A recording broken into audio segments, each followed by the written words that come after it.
पुस्तक 1 अध्याय 31। शरद ऋतु की हवा चली और युवा झोयू अपनी माँ के साथ स्कूल चला गया। आज स्कूल का पहला दिन है, लेकिन उसे कुछ भी अजीब या जटिल महसूस नहीं हो रहा है, क्योंकि वह इस सड़क से अनगिनत बार गुजर चुकी है। उनकी माँ हाई स्कूल ब्लॉक की प्रमुख है, जो उनके प्राथमिक विद्यालय से ज्यादा दूर नहीं है। हर बार स्कूल के बाद वह आमतौर पर अपनी माँ के काम खत्म होने का इंतजार करने के लिए यहाँ आती थी और फिर साथ में घर जाती थी।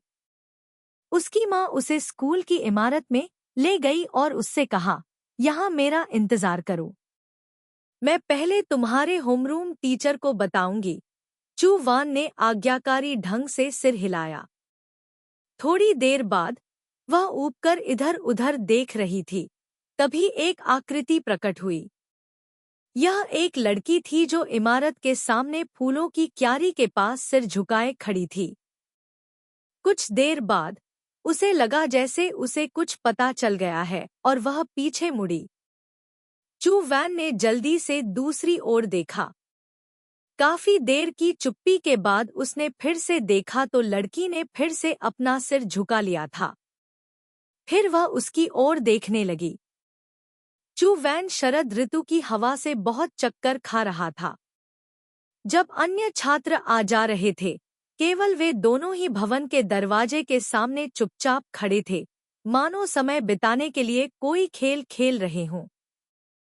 चू वान समय समय पर उसका निरीक्षण करता रहता था। कुछ बार झांकने के बाद चू वैन को लड़की ने पकड़ लिया। उसे ग्लानि महसूस हुई। जैसे ही वह मुड़ने वाली थी, उसने देखा कि कोई उसकी ओर हाथ हिला रहा है। कौन? चू वैन ने इधर उधर देखा और खुद की ओर इशारा किया। मैं? उसने फिर से अपना हाथ हिलाया। ऐसा लग रहा था कि वह वही थी। दूसरी लड़की चू वैन से थोड़ी लंबी थी। उसका फिगर पतला था, कंधे तक लंबे बाल, गोरी त्वचा और सुंदर चेहरा था। चू वैन करीब आई और यह देखकर चौंक गई कि इस लड़की ने मेकअप पहना हुआ था। उसका चेहरा पीला पड़ गया था, उसकी आंखों में मोटी काली लाइनर लगी हुई थी और उसका मुंह अभी भी एक लंबे, पतले, चमकीले लाल पुंकेसर को काट रहा था। उसके चेहरे पर बस यही गर्मजोशी थी।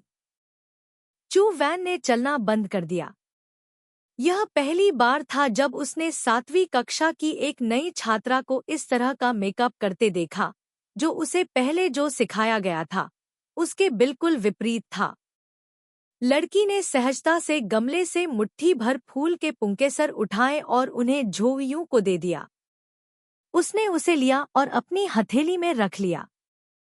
लड़की ने अपनी ठोड़ी उठाई और धीरे से कहा, बहुत प्यारा। यह पहली बार था जब चू वैन और लू ह्यून गेन मिले थे। उन दोनों के पास नाम बदलने का समय ही था कि झोयू को उसकी माँ ने बुला लिया। जब वह शिक्षण भवन से बाहर निकली तो उसकी माँ के चेहरे पर बहुत खुशी नहीं थी और रास्ते में भी वह शिकायत कर रही थी, इस शिक्षक को मुझे क्यों नियुक्त किया गया? अगर मुझे मौका मिले तो मुझे कक्षा बदलनी होगी। झोयू तब तक दंग रह गई जब तक वह स्कूल में नहीं पहुंची और उसने देखा कि उसकी कक्षा की शिक्षिका सुश्री वांग थी, जो चीनी साहित्य पढ़ाती थी। वह लगभग 30 साल की थी, मोटी थी और उनका व्यक्तित्व बहुत ही सौम्य था। चाहे छात्र कोई भी गलती करें, वह उन्हें धीरे से सलाह देती हैं, कभी भी ऊंची आवाज में उनकी आलोचना नहीं करती। चू वान को वह बहुत पसंद आई। जब छात्र अपना परिचय देने के लिए खड़े हुए तो चू वान की मुलाकात लियू शियाओयान से फिर हुई। उन्होंने बहुत संक्षेप में बात की और जब उन्होंने बोलना समाप्त किया तो उन्होंने सभी की तालियों की प्रतीक्षा किए बिना ही अपनी सीट पर वापस लौट गईं। जब वह झोयून के पास से गुजरी तो उसने अपना सिर नीचे किया और उसकी ओर देखा। यह लड़की बहुत ठंडी है, पीछे बैठे दोस्त ने कहा। चू वान ने पीछे देखा। उसका नाम क्या था? मुझे लगता है कि यह फोंग ची तिन्ह है, मुझे उम्मीद नहीं थी कि प्रवेश परीक्षा में अंक इतने अधिक होंगे। फोंग ची तिन्ह ने उसी मेज पर बैठे अपने सहपाठी से कहा, यह सही है।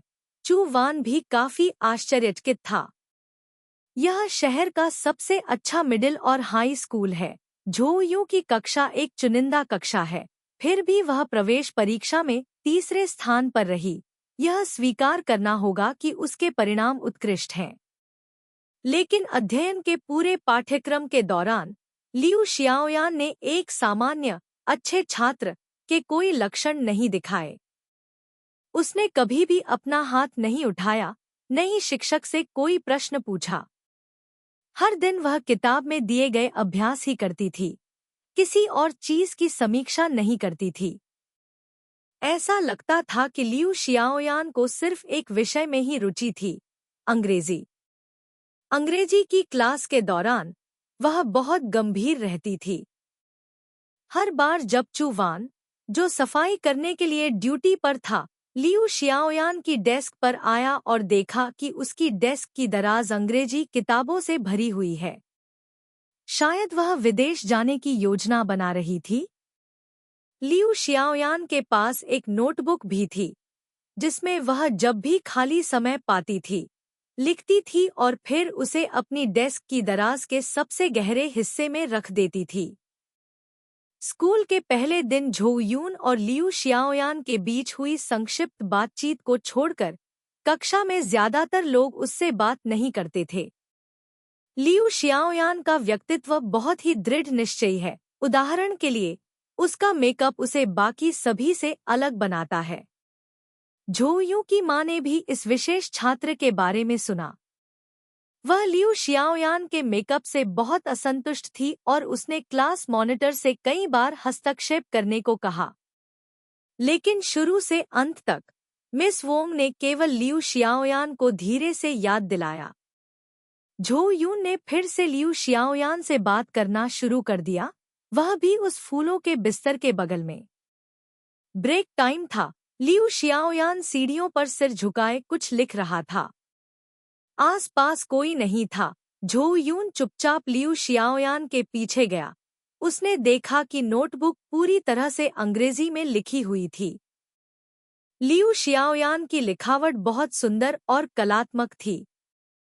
हालांकि झो यून को भरोसा था कि उसकी अंग्रेजी काफी अच्छी है, फिर भी वह उससे बहुत पीछे थी। जब झो यून किताब की सामग्री को समझने की कोशिश कर रही थी, तो लियू शियाओयान ने अपना सिर घुमाया। चू वट ने अचानक ही गमले से मुट्ठी भर लाल पुंकेसर तोड़े, उन्हें अपने मुंह में डाला और दूर के खेल के मैदान की ओर देखा, ऐसा दिखावा करते हुए कि वह बस वहां से गुजर रहा है। इस बार पुंकेसर थोड़े सुन्नक क्यों लग रहे थे। चू वैन को मन ही मन अजीब महसूस हुआ, लेकिन उसने इसे दिखाने की हिम्मत नहीं की, क्योंकि उसे अप्राकृतिक दिखने का डर था। लियू शियाओयान अभी भी उसे देख रहा था। डरो मत, शांत हो जाओ। चू वैन ने खुद को सम्मोहित कर लिया। वह सिर्फ फूल की स्त्री कैसर को चुनने और उसे अपने मुंह में रखने के लिए आया था।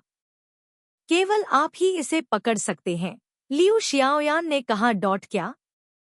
चू वैन ने ऐसा अभिनय किया जैसे उसे अभी अभी पता चला हो कि उसके बगल में कोई और भी है। उलझन में उसने अपना सिर घुमाकर लियू शियाओयान की ओर देखा, संदेह करते हुए। क्या गड़बड़ है? लियू शियाओयान के हमेशा उदासीन चेहरे पर एक दुर्लभ भाव दिखा। जल्दी करो और इसे जाने दो। तभी झो यून ने फूल के स्त्री कैसर को जाने दिया। इसे न देखना तो ठीक था, लेकिन इसे देखकर वह कांप उठी। फूलों के पुंकेसर चींटियों से भरे हुए हैं।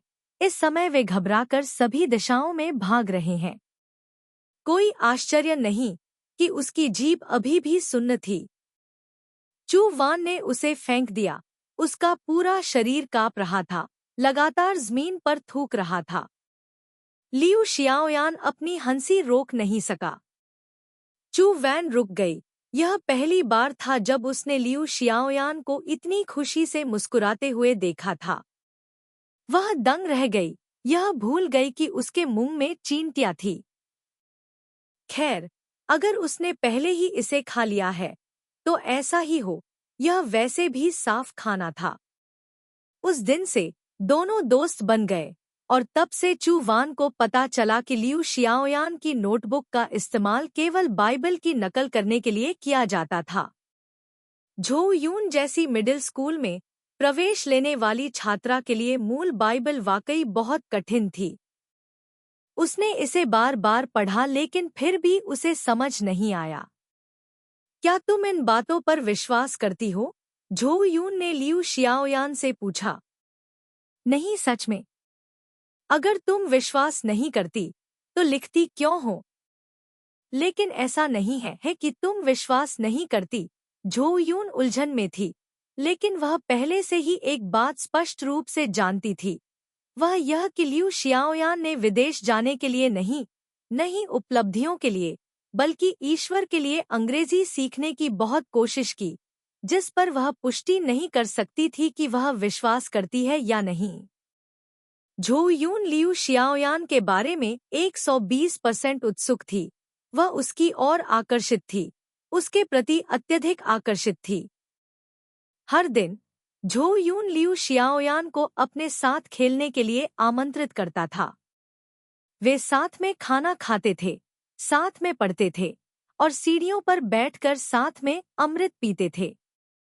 कक्षा के सभी सहपाठियों को लियू शियाओयान के बारे में गलतफहमी थी। उन्हें लगता था कि वह घमंडी और दबंग है, लेकिन झोउ यून को लगता था कि यह सच नहीं है। यह सच है कि लियू शियाओयान घमंडी है, लेकिन वह बिल्कुल भी घमंडी नहीं है। इसके अलावा वह बहुत कमजोर है।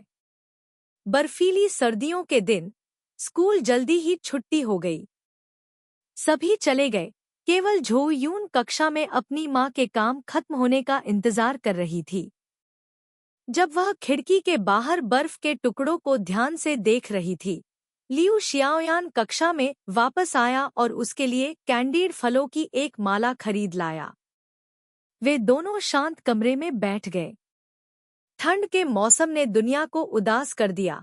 सौभाग्य से इस स्थिति में उनके पास अभी भी चमकीले लाल कैंडीड नागफनी थे। बर्फीले दृश्य में लियू शियाओयान ने झोउ यून को अपनी कहानी के बारे में बताया। उसके माता पिता का तलाक हो गया था। वह हमेशा अपनी दादी के साथ रहती थी। स्कूल शुरू होने से पहले उसकी दादी गंभीर रूप से बीमार पड़ गई। जब उसे आपातकालीन कक्ष में ले जाया गया तो उसकी बीमारी पहाड़ जितनी गंभीर थी। डॉक्टर ने उसे बड़ी चतुराई से बताया कि इस बार उसे बहुत बुरा समय आने वाला है। उसके बाद अस्पताल ने उसकी चाची को इलाज के लिए अस्पताल में नहीं रखा। लियू शियाओयान अपनी दादी को उसकी देखभाल के लिए घर ले गई। हर रात उसकी दादी दर्द से तड़पती रहती थी। वह असहाय होकर बस देखती रह जाती थी। एक दिन संयोग से उसने भगवान से प्रार्थना की। वास्तव में मैंने सभी संतों से प्रार्थना की है, लियू शियाओयान ने कहा। मैंने वह सब कुछ किया जो मैं कर सकती थी, लेकिन आपने मुझ पर सबसे गहरी छाप छोड़ी। उस रात जब मैंने आपसे प्रार्थना की, उसके ठीक अगले दिन उसकी बीमारी ठीक हो गई। तो आपने भगवान पर विश्वास करना शुरू कर दिया? यह विश्वास करना नहीं है, लियू शियाओयान ने फिर जोर दिया। जब मैंने आपसे विनती की थी तो आपने कहा था कि अगर आप उसकी मदद कर सकते हैं तो मैं हमेशा के लिए आपका आस्तिक बन जाऊंगा। और आपने ऐसा किया, इसलिए मुझे भी अपना मूल वादा पूरा करना चाहिए। मैं समझ गया। झोउ यून को एहसास हुआ, यह विश्वास करने के बारे में नहीं है, यह भगवान को धन्यवाद देने के बारे में है ना? मेरी दादी बुद्ध में विश्वास करती हैं और अक्सर धन्यवाद देने के लिए धूप बत्ती जलाती हैं। लियू शियाओयान ने एक पल सोचा, फिर सिर हिलाया। शायद यही है। शाम के समय उसकी माँ उसे लेने के लिए कक्षा में आई। घर के रास्ते में माँ ने चू वैन को 200 बार लियू शियाओयान से दूर रहने के लिए कहा। चू यून के मुंह में अभी भी कैंडीड फल का मीठा स्वाद था और उसने जवाब में बस बुदबुदाया। तुम इतनी कम उम्र में इतनी सनकी हो, ऐसी बकवास पर विश्वास कर रही हो। जब वह चली गई तो उसकी माँ ने उसे डांटा, और तुम्हारी क्लास टीचर चू यून, तुम्हें मेरे लिए यह याद रखना होगा। पढ़ाई के अलावा वह आम दिनों में जो बकवास कहती है उसे मत सुनना। चू यून रुक गई। यह सच था कि अपने खाली समय में टीचर वांग उन्हें गर्मजोशी भरी और सार्थक कहानियां सुनाती थी। लेकिन यह सिर्फ एक कहानी थी, एक चैट। झोयू को समझ में नहीं आया कि उसकी माँ ने ऐसा क्यों कहा। उसके बाद पढ़ाई और भी मुश्किल होती गई। कक्षा का अंग्रेजी स्तर भी काफी सुधर गया। इसके अलावा लियू शियाओयान का इसे छिपाने का कोई इरादा नहीं था। धीरे धीरे लगभग सभी को उसके बारे में पता चल गया। वह समूह से और भी दूर होती गई और उसका सिर्फ एक दोस्त था, झो यूं। सौभाग्य से मुख्य शिक्षिका सुश्री वांग बहुत सहनशील थीं। झो यूं जानती थी कि सुश्री वांग हमेशा संकाय कार्यालय में लियू शियाओयान के लिए बोलती थी। हालांकि अभी भी कुछ शिक्षक और माता-पिता असंतुष्ट थे, लेकिन उसके शैक्षणिक प्रदर्शन में गिरावट नहीं आई, बल्कि सुधार हुआ। इसलिए स्कूल के नेताओं ने इसे अनदेखा कर दिया। पहली बार झो यूं ने क्रिसमस पर स्कूल छोड़ा था, जो उसके लिए बेहद खास था। आखिरकार यह पहली बार था जब उसने अपने जीवन में स्कूल छोड़ा था। लियू शियाओयान झो यूं को सैर पर ले गया। पूरे रास्ते वह बेचैन थी, लेकिन बेहद उत्साहित थी। दोनों ने केंद्रीय चौक में भुने हुए शकरकंद खाए।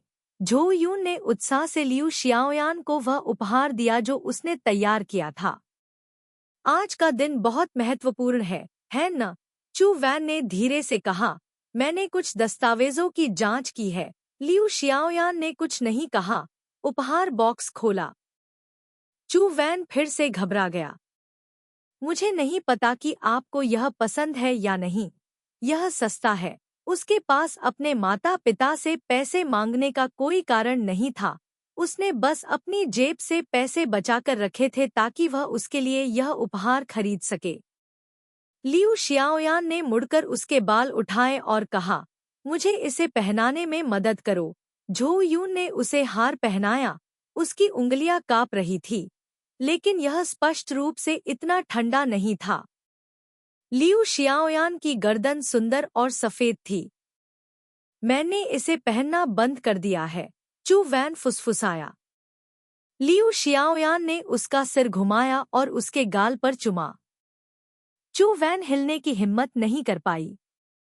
लियू शियाओयान मुस्कुराई और बोली, मुझे यह बहुत पसंद है। धन्यवाद। चू वैन खुश थी और बातचीत जारी रखी। उसने कहा, सेमेस्टर परीक्षाएं जल्द ही आने वाली हैं। हाँ, लियू शियाओयान को ज्यादा परवाह नहीं थी। चलो मिलकर कड़ी मेहनत करते हैं और उन सब का मुंह बंद कर देते हैं। लियू शियाओयान ने उसकी तरफ देखा। कौन चुप हो गया? मेरे पीछे बैठे लड़के, फैंग झिजिंग के नेतृत्व वाले लड़के हमेशा स्कूल में लियू शियाओयान की बुराई करते थे। वे हमेशा तुम्हारे बारे में बुरा भला कहते हैं। क्या तुम्हें गुस्सा नहीं आता? क्यों गुस्सा हो? भगवान ने कहा है, इंसान पाप के साथ पैदा होता है। लियू शियाओयान की पतली उंगलियों ने झो यून द्वारा उसे दिए गए हार के क्रॉस पेंडेंट को सहलाया और उसने उदासीनता से कहा, अगर वे मुझे उकसाना चाहते हैं तो उनके पास उस तरह की क्षमता होनी चाहिए। क्या आपको विश्वास है कि जब सेमेस्टर परीक्षाएं आएंगी तो मैं ऐसा करूंगी कि फेंग झिजिंग मुझे किसी भी विषय में हरा नहीं पाएगी? झो यून ने उसे देखकर मुस्कुराया। लियू शियाओयान ने नजर घुमाई। क्या आपको विश्वास नहीं है? झू यून ने अपना सिर हिलाया। मुझे विश्वास है। उसे लियू शियाओयान को इस तरह देखना अच्छा लगा, एक मोर की तरह चमकता हुआ और गर्वित। तुम्हें जीतना ही होगा, झो यून ने चुपके से उससे अपने दिल में कहा। उसके बाद पहले सेमेस्टर की परीक्षा में उन दोनों ने वास्तव में जीत हासिल की। फिर दूसरा सेमेस्टर आया। उन दोनों ने फिर भी जीत हासिल की। अगर वह घटना नहीं हुई होती तो शायद वे दोनों अगले सेमेस्टर में भी विजेता होते। उस पतझड़ में 8वीं कक्षा में समुद्र के दूसरी ओर एक भयानक हमला हुआ जिसने दुनिया को हिलाकर रख दिया। उस दौरान मीडिया ने दिन रात रिपोर्ट की, पूरी दुनिया अशुभ काले बादलों से ढकी हुई थी। झो यूं अभी भी एक मिडिल स्कूल की छात्रा थी, इसलिए उसने इस मामले पर ज्यादा ध्यान नहीं दिया। आखिरकार वह जगह उससे बहुत दूर थी। उसकी तुलना में इस मामले के प्रति लियू शियाओयान का रवैया स्पष्ट था। झो यू ने लोगों को यह कहते सुना कि यह भयानक हमला धार्मिक कारकों के कारण हुआ था। उन दिनों लियू शियाओयान कम बातूनी हो गई थी, लेकिन झो यू ने यह नहीं देखा कि लियू शियाओयान के अलावा कक्षा में एक और व्यक्ति था जो पहले से भी ज्यादा चुप था।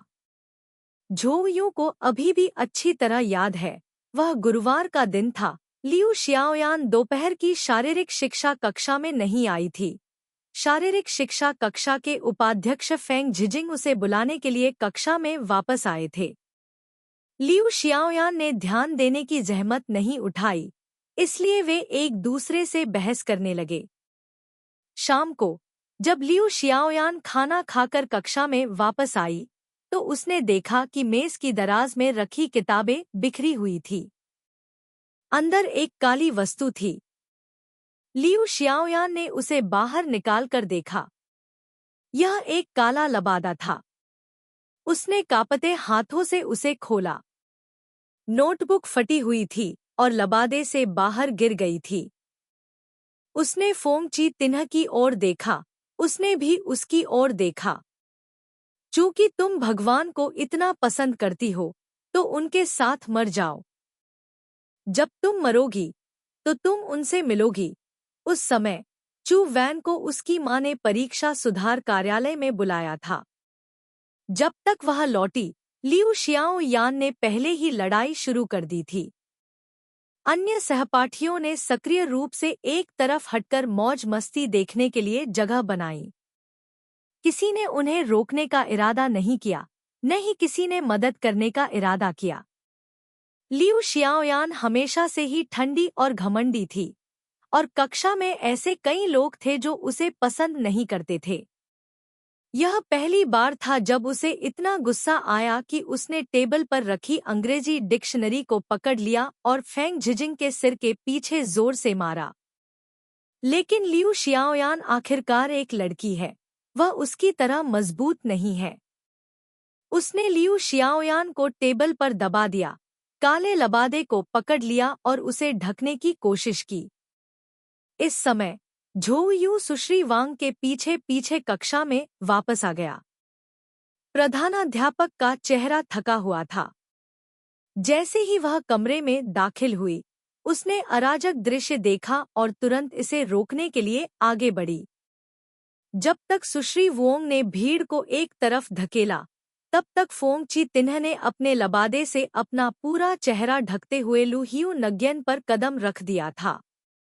हमेशा सौम्य और दयालु रहने वाली शिक्षिका वांग अचानक बदल गईं। वह दौड़कर आईं और फेंग झिजिंग को थप्पड़ मारते हुए चिल्लाईं, क्या तुम पागल हो? क्या तुम सब पागल हो? कक्षा को निलंबित कर दिया गया।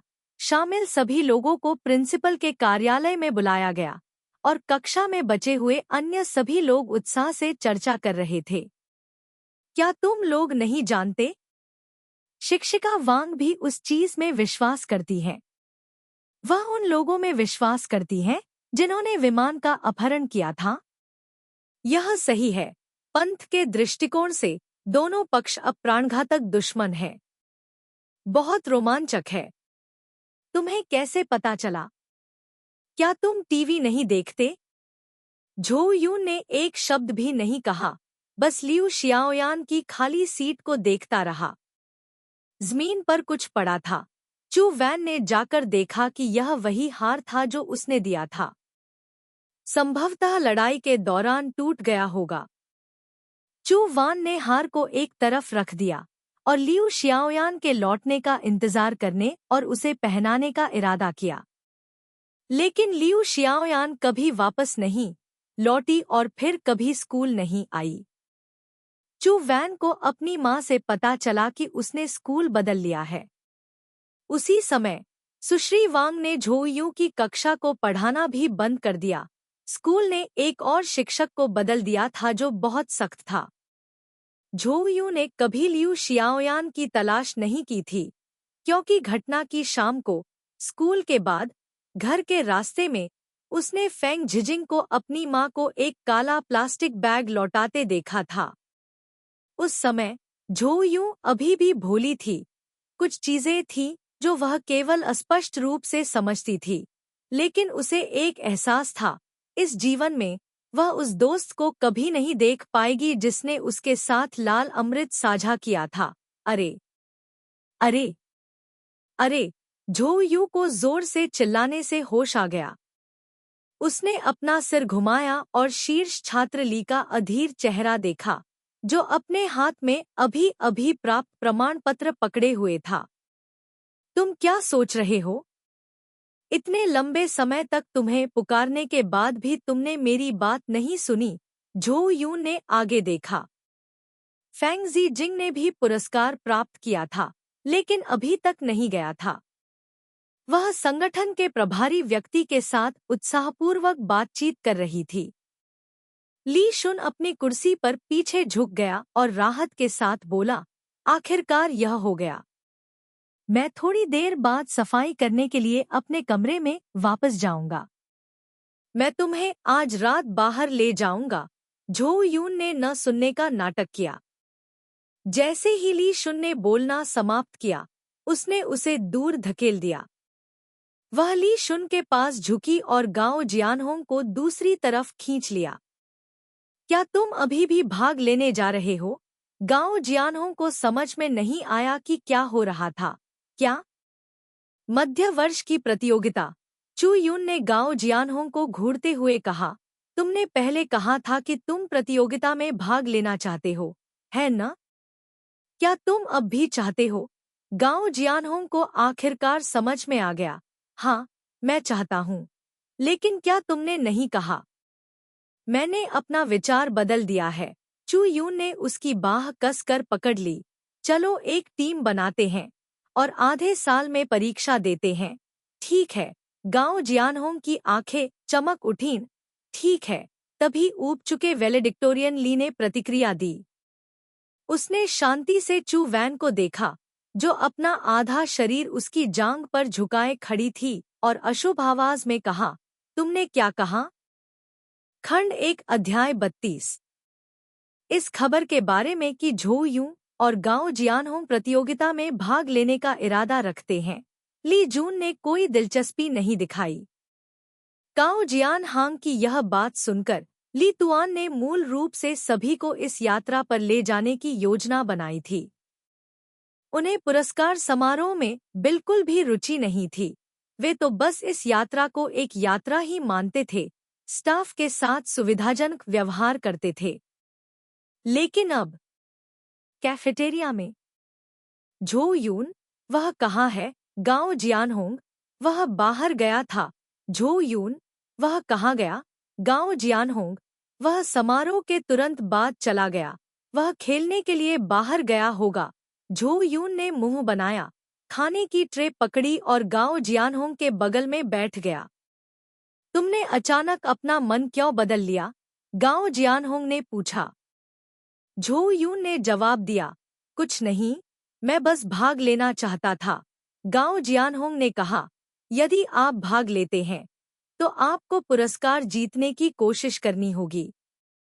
वापस जाने के बाद हम विशिष्टताओं पर चर्चा करने के लिए प्रोफेसर लैम से मिलेंगे। और हमारे समूह को अभी भी एक और व्यक्ति की आवश्यकता है। क्या हमें और लोग खोजने होंगे? झो यून थोड़ा असहज था। जब उन्होंने गलती से ऊपर देखा तो उनकी नज़र काओ किएन होंग से मिली। दोनों को पता था कि एक दूसरे के मन में क्या चल रहा है। अब उन्हें किसकी तलाश करनी चाहिए? भौतिकी में अव्वल छात्र की तुलना कोई नहीं कर सकता। वह जब भी खेलता था, लक्ष्य पर निशाना लगाता था, कभी चूकता नहीं था। यह बुरा है, काओ जियानहोंग ने पहले बात की। जब मैं अपने कमरे में वापस आया तो मैंने उससे पूछा, लेकिन मैंने देखा कि कोई उम्मीद नहीं थी। वह इस बात से परेशान था। आखिरकार हम दोनों ने अचानक प्रतियोगिता में भाग लेने की इच्छा जताई, जिससे व्यावहारिक संघ की योजना गड़बड़ा गई। झो यून ने अपनी सहमति दिखाते हुए अपने गाल फुलाए। वे लंबे समय से एक साथ काम कर रहे हैं, लेकिन ऐसा लगता है कि उन्हें अभी तक कोई ऐसा व्यक्ति नहीं मिला जो लाई तुआन को मना सके। इसके विपरीत, दूसरों को मनाने की उसकी क्षमता बहुत मजबूत है। तुम जाओ। हंगा, झो यून ने अपना सिर उठाया। गाओ जियानहोंग ने फिर कहा, तुम उसे ढूंढो और उससे बात करो। मुझे लगता है कि अभी भी उम्मीद की एक किरण हो सकती है। झो यून ने सूखी हंसी हंसते हुए कहा, तुम अपने बारे में बहुत अधिक सोचते हो। गाओ जियानहोंग, तुम कोशिश करो। क्या तुम्हारे पास कोई बेहतर विकल्प है? खाने के बाद वह आराम करने के लिए अपने कमरे में लौट आई। बाहर अंधेरा हो चुका था और ली शुन अभी तक वापस नहीं आया था। झो यून बिस्तर पर लेटा हुआ कुछ देर सोचता रहा और फिर उसे एक टेक्स्ट मैसेज भेजा। तुम कहाँ हो? बहुत देर तक इंतजार करने के बाद भी कोई जवाब न मिलने पर झो यून ने कॉल दबाया। फोन की घंटी कई बार बजने के बाद एक लड़की ने फोन उठाया। फोन के दूसरी तरफ से बहुत तेज संगीत बज रहा था। कोई भी बता सकता था कि यह किस तरह की भ्रष्ट जगह थी। झो यून ने कई बार आवाज लगाई, यह नहीं जानते हुए कि सामने वाला उसे सुन पा रहा है या नहीं। आखिरकार उसने गहरी सांस ली और जोर से चिल्लाया, हेलो, क्या तुम मुझे सुन सकते हो? क्या ली जुन वहां है?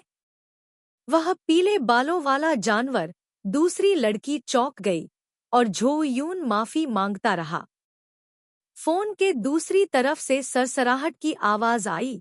ऐसा लगा जैसे दरवाजा बंद होने की आवाज आ रही हो। फिर अचानक शांति हो गई। तुम मुझे क्यों ढूंढ रहे हो? झो यून स्पष्ट आवाज से अवाक रह गई। उसे लगा कि वह पूरी तरह से नशे में है। बोलो।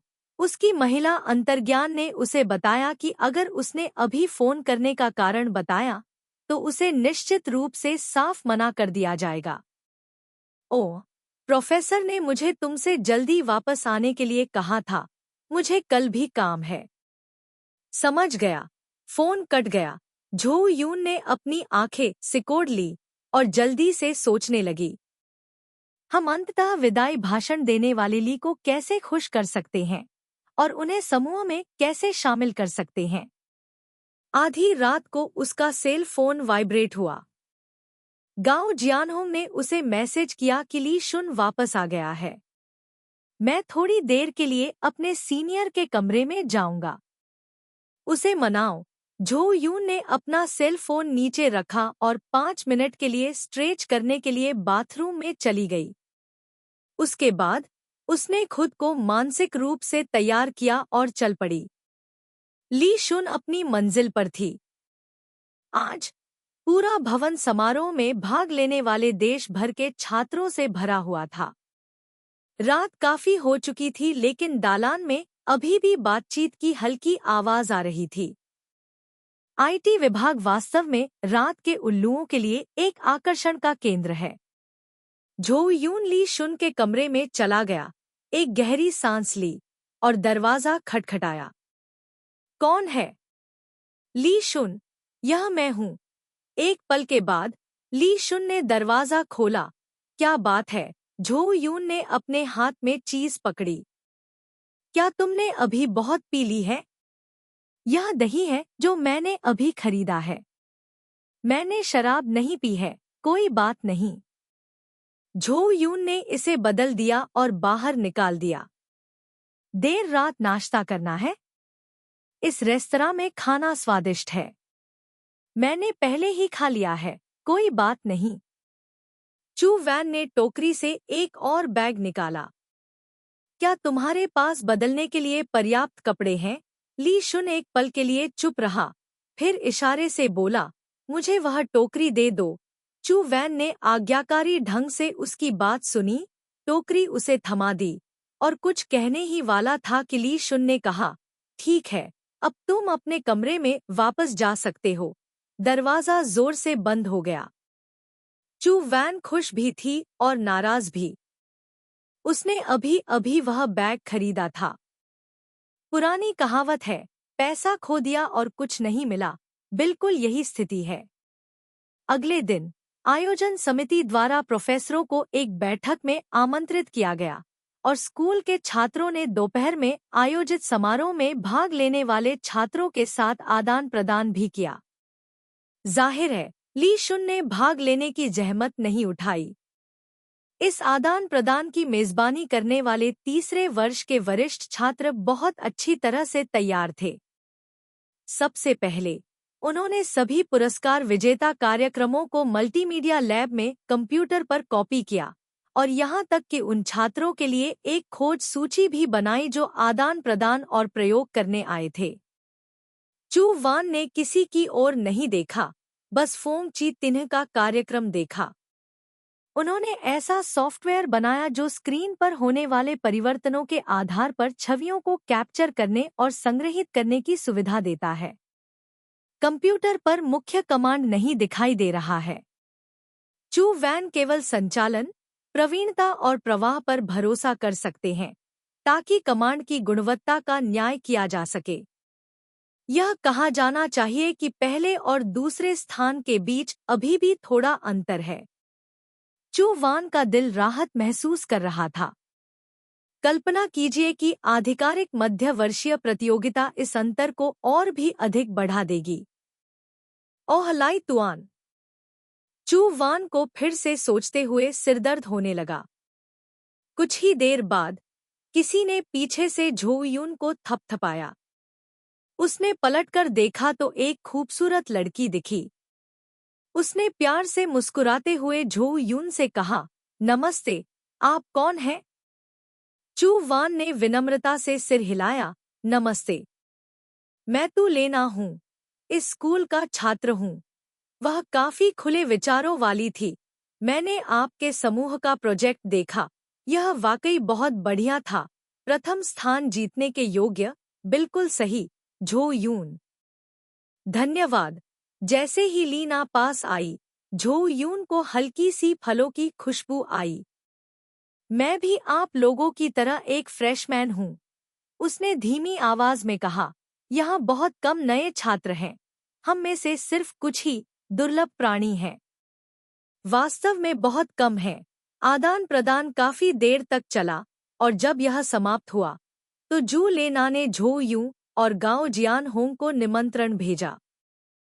चलो साथ में बाहर चलते हैं, तुम लोगों को कल वापस जाना है। झो यूं और गाओ जियान होंग ने एक दूसरे को देखा और उसी समय आदान प्रदान के मेजबान गुआन रोंग भी आ गए। चलो चलते हैं, हम दावत दे रहे हैं। झो यूं ने शुरू में सोचा था कि आदान प्रदान के आयोजकों ने सभी भाग लेने वाले छात्रों को भोजन के लिए कैफेटेरिया में आमंत्रित किया है, लेकिन अप्रत्याशित रूप से उन्होंने केवल 1 दर्जन या उससे ज्यादा लोगों को आमंत्रित किया और वे सभी उच्च रैंकिंग पुरस्कार विजेता थे। उन्होंने केवल एक त्वरित भोजन किया, फिर साथ में केटीवी देखने गए। क्वान विन्ह ने एक बहुत बड़ा कमरा किराए पर लिया। तू लेना ने चू वैन को बताया कि उनके प्रोफेसर इसके लिए भुगतान कर रहे थे, जिससे उनके प्रिय छात्रों को उत्कृष्ट प्रतिभाओं से दोस्ती करने का अवसर मिल रहा था। कितना उदार खर्च करने वाला व्यक्ति, काओ जियानहोंग ने मुस्कुराते हुए पीछे से झो यूं से कहा। झो यूं भी मुस्कुराया, हमारा बॉस बहुत उदार है, बस इतना है कि उसका स्वभाव पसंद करना थोड़ा मुश्किल है। काओ जियानहोंग ने बियर की 2 बोतलें पकड़ी हुई थी। उनके चारों ओर लोग थे, जिनमें ज्यादातर लड़के थे और सभी काफी उदार थे। बियर के कुछ घूंट पीने के बाद वे जोश से बातें करने लगे। माहौल बेहद जीवंत था। चू वैन की शराब सहनशीलता काफी कम थी। तू लेना ने 2 हल्के रंग के कॉकटेल ऑर्डर किए, जो बहुत मजबूत नहीं थे। नतीजतन झो यू ने बस उसे नीचे देखा। वह प्यासी थी, इसलिए उसने लगातार 2 गिलास पी लिए। फिर उसका सिर चक्कर खाने लगा। ऐसा लग रहा था जैसे उसके बगल में कोई फैंग जी जिंग की चापलूसी कर रहा हो। झो यू के होंठ उसकी ठुड्डी तक सिकुड़ गए। जू लेना झो यू के पास आई और फुसफुसाते हुए बोली, फैंग जी जिंग भी पहले साल की है। उनका प्रोग्राम भी काफी अच्छा है, लेकिन मुझे लगता है कि तुम्हारा प्रोग्राम बेहतर है। वह खुद को तेज तर्रार समझती थी। जू लेना, गुआन रोंग के समूह ने एक बार आपका प्रोग्राम देखने के लिए खोला था। कमांड बहुत स्पष्ट रूप से लिखे गए थे। तर्क स्पष्ट था। आपके टीम लीडर की प्रतिभा बहुत बढ़िया थी। झो यू वास्तव में हंसना चाहती थी, लेकिन उसे लगा कि अब हंसना बहुत घमंडी होगा। वह ली जुन की बुरी आदतों को नहीं सीख सकती। इसका उत्तर विनम्र तरीके से और दिखावटी तरीके से नहीं, कैसे दिया जाए? झो यू ने स्वप्निलता से सोचा और अंत में 2 शब्द कहा, यह सही है। उसने आप पर नीचे देखा। फिर हम दोनों यहाँ बहुत अनुभव के साथ हैं। हम इस मामले में वरिष्ठ हैं। गाओ जियानहोंग ने हंसते हुए और अपनी बियर पी ली। झो यू ने जारी रखा, लेकिन आपको यह स्वीकार करना होगा कि हम बहुत प्रतिभाशाली हैं। जू लेना, क्या आप भी हैं? ताल वापस अपने स्थान पर। तुलेना ने भी अपनी हंसी रोकी, अपने होठों को दबाया और चू वैन की ओर देखा। केवल चू वैन अभी भी बकबक कर रहा था, जैसे कि आसपास कोई नहीं था। यदि आप अनुकूलन नहीं कर सकते, तो वह आपको मौत के घाट उतार देगा। लेकिन एक बार जब आप उसके व्यक्तित्व के अनुकूल हो जाते हैं, तो वह नंबर 1 बन जाएगा। झो यू ने कॉकटेल पी लिया। उसकी आंखें हेडलाइट्स की तरह चमक रही थी। तुम्हें पता है, वह मेरे स्कूल में बहुत मशहूर है। लोग अक्सर उसे मूर्ख संत कहते हैं। गांव जियानहोंग आखिरकार इसे और नहीं रोक सका और बियर थूक दी। झो यू बोलना जारी रखने वाला था जब उसका कॉलर अचानक पीछे खींच लिया गया और उसे ऊपर उठा लिया गया। गाओ जियानहोंग ने कहा, अरे धीरे से बोलो। जू लेना ने झो यू के पीछे खड़े व्यक्ति की ओर देखा। तुम अभी क्यों आए? मैंने तुम्हें बहुत पहले ही बता दिया था। जल्दी से बैठ जाओ। क्या तुम्हें कुछ खाना है? ली जुन ने किसी की ओर देखने की जहमत नहीं उठाई और तुरंत झो यू को कमरे से बाहर खींच लिया। ओह! जू लेना उछल पड़ी और उसके पीछे बाहर जाने ही वाली थी कि गाओ जियानहोंग ने उसे वापस खींच लिया। हमारे बॉस स्टाफ को पढ़ा रहे हैं। तुम 1 मिनट रुको। दालान में झो यू को दीवार से धक्का दिया गया। उसकी पीठ ठंडी टाइल वाली दीवार से दब गई। रंगीन रोशनी के नीचे उसने ली तुआन के चेहरे पर शैतानी भाव देखा। तुम शराब पीने के बाद सचमुच पागल हो जाते हो। ली शुन ने धीमी आवाज में गम चबाया। झो यू ने सीधे उसकी ओर देखा। ली शुन ने भौहें सिकोड़ी। झो यून ने धीरे से कहा, हमारे साथ प्रतियोगिता में शामिल हो जाओ। ली शुन चुप रहा। तुम्हारे लिए यह नाश्ता बनाने जितना ही आसान है। चू यून ने अपनी उंगलियां आपस में रगड़ी। तुम्हें बस थोड़ा ध्यान देने की जरूरत है और जीत तुम्हारे हाथों में होगी। ली शुन, मैं नाश्ता बनाने में समय क्यों बर्बाद करूं? चू यून को कोई कारण नहीं सूझा, इसलिए उसने रणनीति बदली। तुम्हें पता है, अभी कमरे में किसी ने तुम्हें नीची नजर से देखा और चू यून, ली शुन ने उसे टोका, क्या मैं बेवकूफ लग रही हूं? किस तरह से? ली शुन का चेहरा काला पड़ गया। झो यून ने जल्दी से कहा, बेवकूफ नहीं। शायद उसे लगा कि नशे में धुत व्यक्ति से बात करना समय की बर्बादी है। जैसे ही ली शुन ने एक कदम बढ़ाया, झो यून ने सहजता से हाथ बढ़ाया। मत जाओ। ली शुन ने अपनी जैकेट का फ्लैप खोला। अंदर उसने एक सूती टी शर्ट पहनी हुई थी। इससे पहले कि वह पलट पाता, झो यून ने उसका कॉलर पकड़ लिया। झो यून ने काफी शराब पी रखी थी। उसके हाथ अस्थिर थे। जैसे ही उसने कॉलर पकड़ा, उसने कॉलर खोला, फैशनेबल शर्ट तुरंत पुराने जमाने की शर्ट में बदल गई। ली शुन गुस्से में थी। मेरा हाथ छोड़ो। झो यून ने परवाह नहीं की, चिल्लाया, हमारे साथ प्रतियोगिता में शामिल हो जाओ। दालान में राहगीर सभी इस ओर देख रहे थे। ली शुन ने धीरे से गाली दी और उसे दूर धकेल दिया। परिणामस्वरूप चू वान नशे में धुत होकर जमीन पर गिर पड़ा। लेकिन फिर भी उसने उसे जाने नहीं दिया। इसलिए हर कोई सविश ध्वनि सुनकर आश्चर्यचकित नहीं हुआ। अब यह सिर्फ लो कट शर्ट नहीं रह गया है, यहाँ तक कि ली तुआन की छाती भी उजागर हो गई है। चू वान अवाक रह गया। ली तुआन अवाक रह गया। राहगीर दंग रह गए। इस बार झो यूं सचमुच दीवार में जा गिरा था। हालांकि ली तुआन का चेहरा बहुत सफेद नहीं था, लेकिन यह कभी इतना काला नहीं हुआ था। चू वान, ली शुन उसके बहुत करीब था, इतना करीब कि झो यून को उसके दांत पीसने की आवाज लगभग सुनाई दे रही थी। अगर तुम लड़का होती तो मैं तुम्हें हरा देता। शायद झो यून को भी पता था कि उसने गलत किया है, और उसने कुछ और कहने की हिम्मत नहीं की। ली शुन ने चुपचाप उसके सिर को झुका कर देखा। वह 3 सेकंड के लिए चुप रहा और फिर धीरे से बोला, तुम वह प्रतियोगिता क्यों जीतना चाहती हो? ऐसा नहीं लगता कि तुम उसमें बहुत दिलचस्पी रखती हो। झो यून चुप रहा। ली तुआन ने कुछ देर तक बिना उत्तर दिए प्रतीक्षा की, फिर वह मुड़ा और चला गया। ओह! जैसे ही गाओ जियानहोंग कमरे से बाहर निकला, उसने ली शुन की पीठ पर आवाज लगाई, चलो शामिल होते हैं।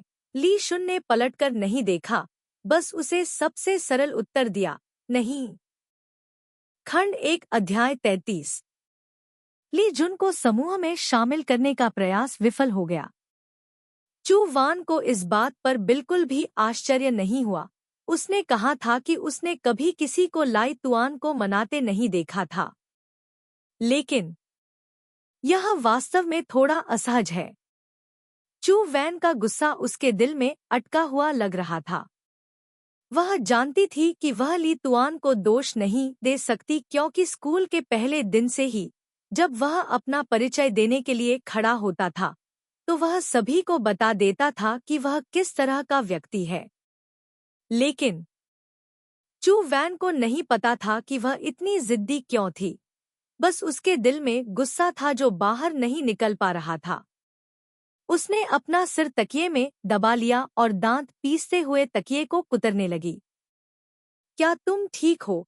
फोंग थू म्यू ने अपना सिर घुमाया और चिंतित भाव से उसकी ओर देखा।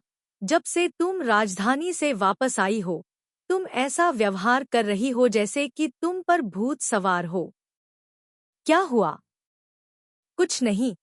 चू वैन बिस्तर से रेंगकर बाहर आई, अपने कपड़े बदले और बाहर जाने वाली थी। तुम कहाँ जा रही हो? चू वैन थकी हुई थी। मुझे नहीं पता। आज शनिवार है। तुम एसोसिएशन के कार्यालय नहीं जा रही हो। कितनी अजीब बात है। एसोसिएशन के कार्यालय जाने से कुछ नहीं होगा। काओ किएन होंग टीचर लैम से मिलने गई। ली तुआन ने उसे कोई काम नहीं सौंपा। जीवन अचानक खाली हो गया। चू वैन उदास होकर बाहर गया।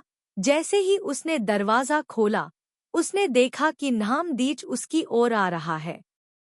मौसम गर्म होता जा रहा था। न्हामदीच ने सबसे पहले छोटी आस्तीन वाली शर्ट पहन ली। चू वैन ने उसकी नंगी बाह को देखा। तुम्हारे पास टैटू है? हाँ, रेन दी ने उसे निजी तौर पर दिखाया। क्या यह सुंदर है? एक मधुमक्खी की तस्वीर। झो यून ने सिर हिलाया। सुंदर। रेन दी के हाथ में एक गिटार था।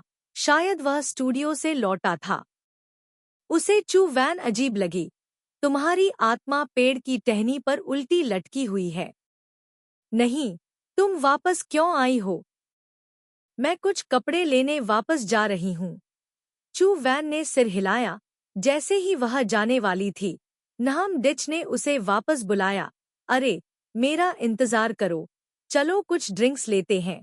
लाइब्रेरी की छत पर नज़ारा खूबसूरत था। तुम्हारा मतलब है कि कुछ ड्रिंक्स पीना, दूध वाली चाय पीना है? चू वान को थोड़ा आश्चर्य हुआ। हाँ। रेनदी ने एक स्ट्रॉ डाला और उसे झो यूं को थमा दिया। मैं तुम्हें शराब पीने की हिम्मत नहीं देती। क्यों? रेनदी ने उसे चिढ़ाते हुए कहा। मैंने ली शुन से सुना है कि तुम शराब पीते समय बहुत शरारती हो। जैसे ही उसने ली शुन का नाम सुना, झो यूं का दिल उबलने लगा। दूध की चाय के प्याले में बुलबुले उड़ने लगे। रेनदी ने हंसते हुए कहा, क्या तुम अब उसे बर्दाश्त नहीं कर सकती? झो यूं ने अपनी आंखें सिकोड़ ली। मुझे ऐसा क्यों लग रहा है कि तुम खुश हो रही हो? रेनदी ने जोर से हंसते हुए झो यूं के कंधे को थपथपाया, जिससे उसका दूध की चाय में दम घुटने लगा, खांसने लगी और सांस लेने में तकलीफ होने लगी। ध्यान दो, चू वैन का चेहरा खून से लाल हो गया। नाहम दीच ने उसके कंधे को गले लगाया और धीरे से उसे हिलाया, माफी मांगने का नाटक करते हुए। आओ, मुझे बताओ, तुम्हें क्या हो गया है? चू वैन शर्मीली नहीं थी और उसने नाहम दीच को प्रतियोगिता के बारे में बताया। सुनने के बाद उसने सिर हिलाया। यह सामान्य है। सामान्य? वह पैसा कमाना चाहता है। प्रतियोगिता में शामिल होने में उसे ज्यादा समय नहीं लगता। वह हमेशा योजना बनाकर काम करता है। रेनदी ने उसे दिलासा देते हुए कहा, मैं तुम्हें बता दूं, एक समय पहले मैंने उससे संगीत संश्लेषण एप्लीकेशन बनाने में मदद मांगी थी, लेकिन उसने पूरे 1 महीने तक मना कर दिया। फिर मैंने उसे पैसे दिए, यह कहते हुए कि यह एक व्यवसाय है, इसलिए उसने यह कर लिया। झो यून ने अपना सिर हिलाया और धीरे से कहा, मैंने उससे ज्यादा लालची व्यक्ति कभी नहीं देखा।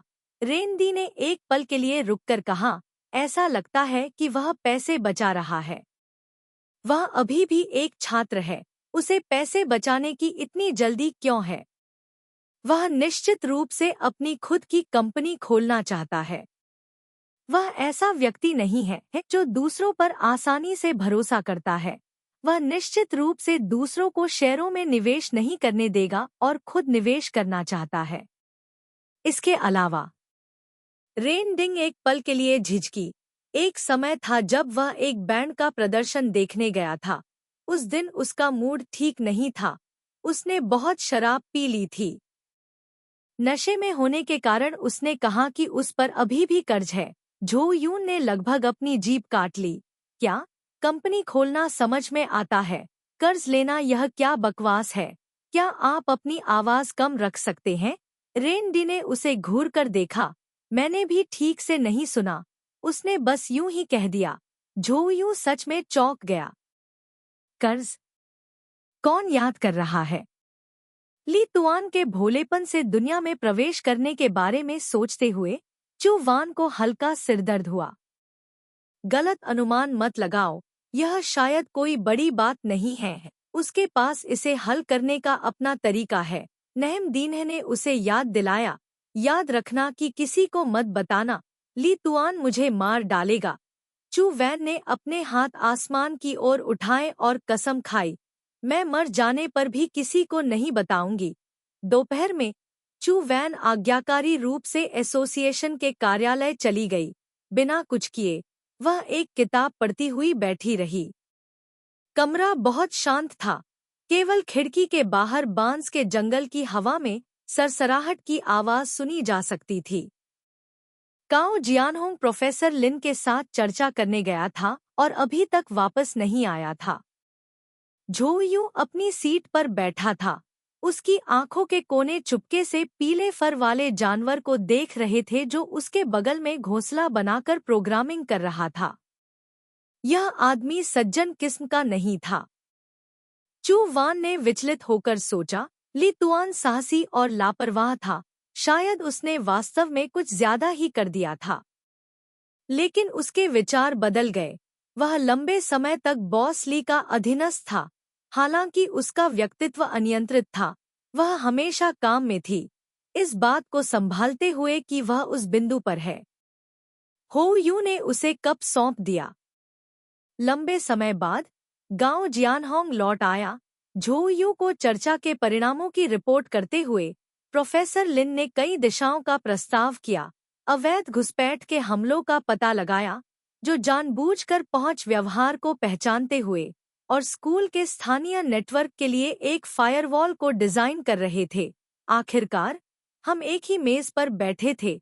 इस सज्जन की रचनात्मकता को परेशान नहीं करना सबसे अच्छा था। आगे बढ़ो, झो यून ने गाओ जियानहोंग से फिर पूछा, क्या तुम्हें दूसरा व्यक्ति मिल गया है? गाओ जियानहोंग, अभी तक नहीं। क्या तुम्हारे पास चुनने के लिए कोई है? झो यून, मैं वास्तव में किसी के बारे में सोच रहा हूँ। कौन? झो यून ने पीछे देखा।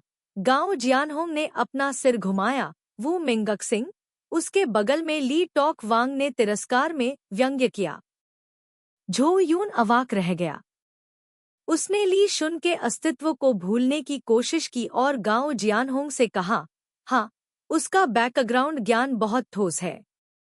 इसके अलावा वह इस एसोसिएशन में रह सकता है, जो साबित करता है कि दबाव झेलने की उसकी क्षमता भी प्रथम श्रेणी की है। झो यून ने सार्थक रूप से कहा। ली शुन ने उसे उदासीनता से देखा। गाओ जियानहोंग, ठीक है, मैं उससे पूछूंगा। झो यून ने उसे वापस खींच लिया। जल्दी मत करो, चलो पहले विषय पर फैसला करते हैं और फिर उसे ढूंढते हैं। गाओ जियानहोंग, ठीक है। दोनों के बीच चर्चा सुचारू रूप से चल रही थी। उन्होंने एक योजना बनाने की योजना बनाई और पहले यह देखने की कोशिश की कि क्या यह काम करती है। प्रोफेसर लैम ने पहले ही चेतावनी दे दी थी कि अभी बहुत समय बचा है, इसलिए हम इसे धीरे धीरे कर सकते हैं और जल्दबाजी नहीं करनी चाहिए। बाद में काम और भी व्यस्त हो गया। हालांकि यह प्रोजेक्ट पहले भी बहुत व्यस्त था, लेकिन हम दोनों की तुलना नहीं कर सकते थे। उस मशहूर लाइन के बारे में क्या ख्याल है? जब आप इसे खो देते हैं, तभी आप इसे संजोना जानते हैं।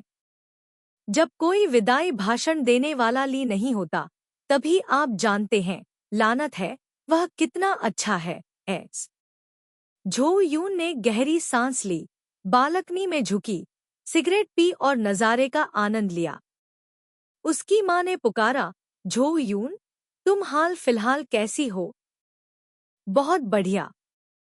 अंदाजा लगाओ आज मुझे किसने पुकारा? कौन? वह फेंग ज़ीजिंग है। क्या तुम्हें वह याद है?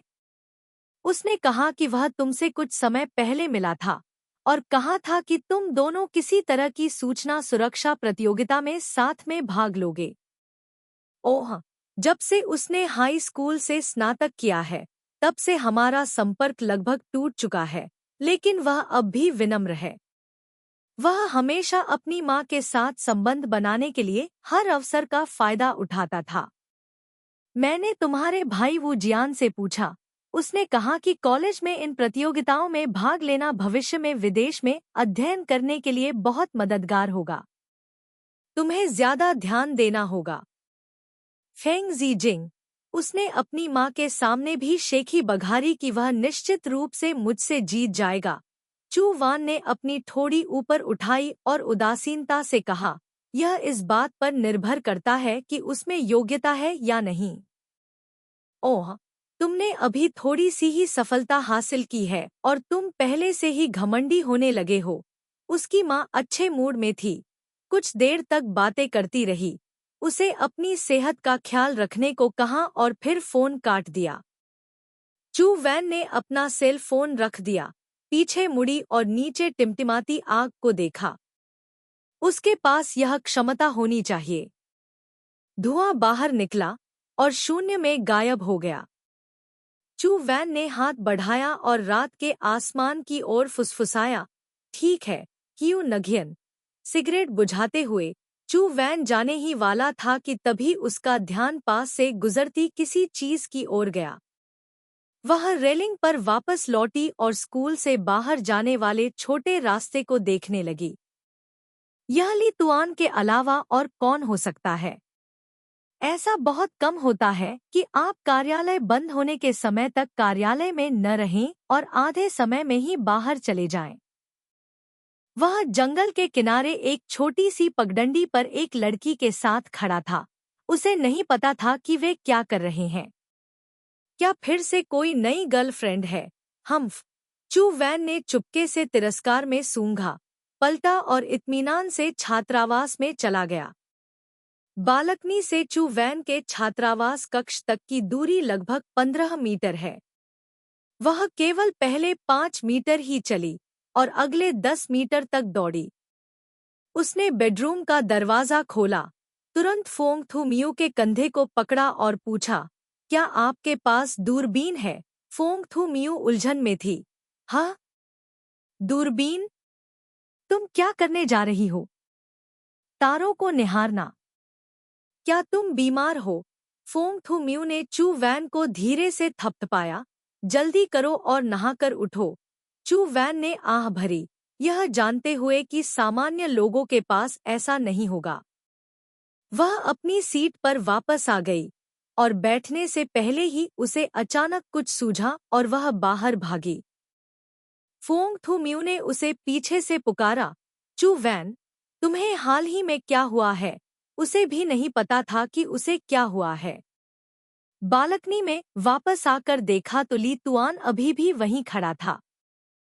चू वान ने अपना फोन निकाला, कैमरा फंक्शन चालू किया और जितना संभव हो सके जूम इन किया।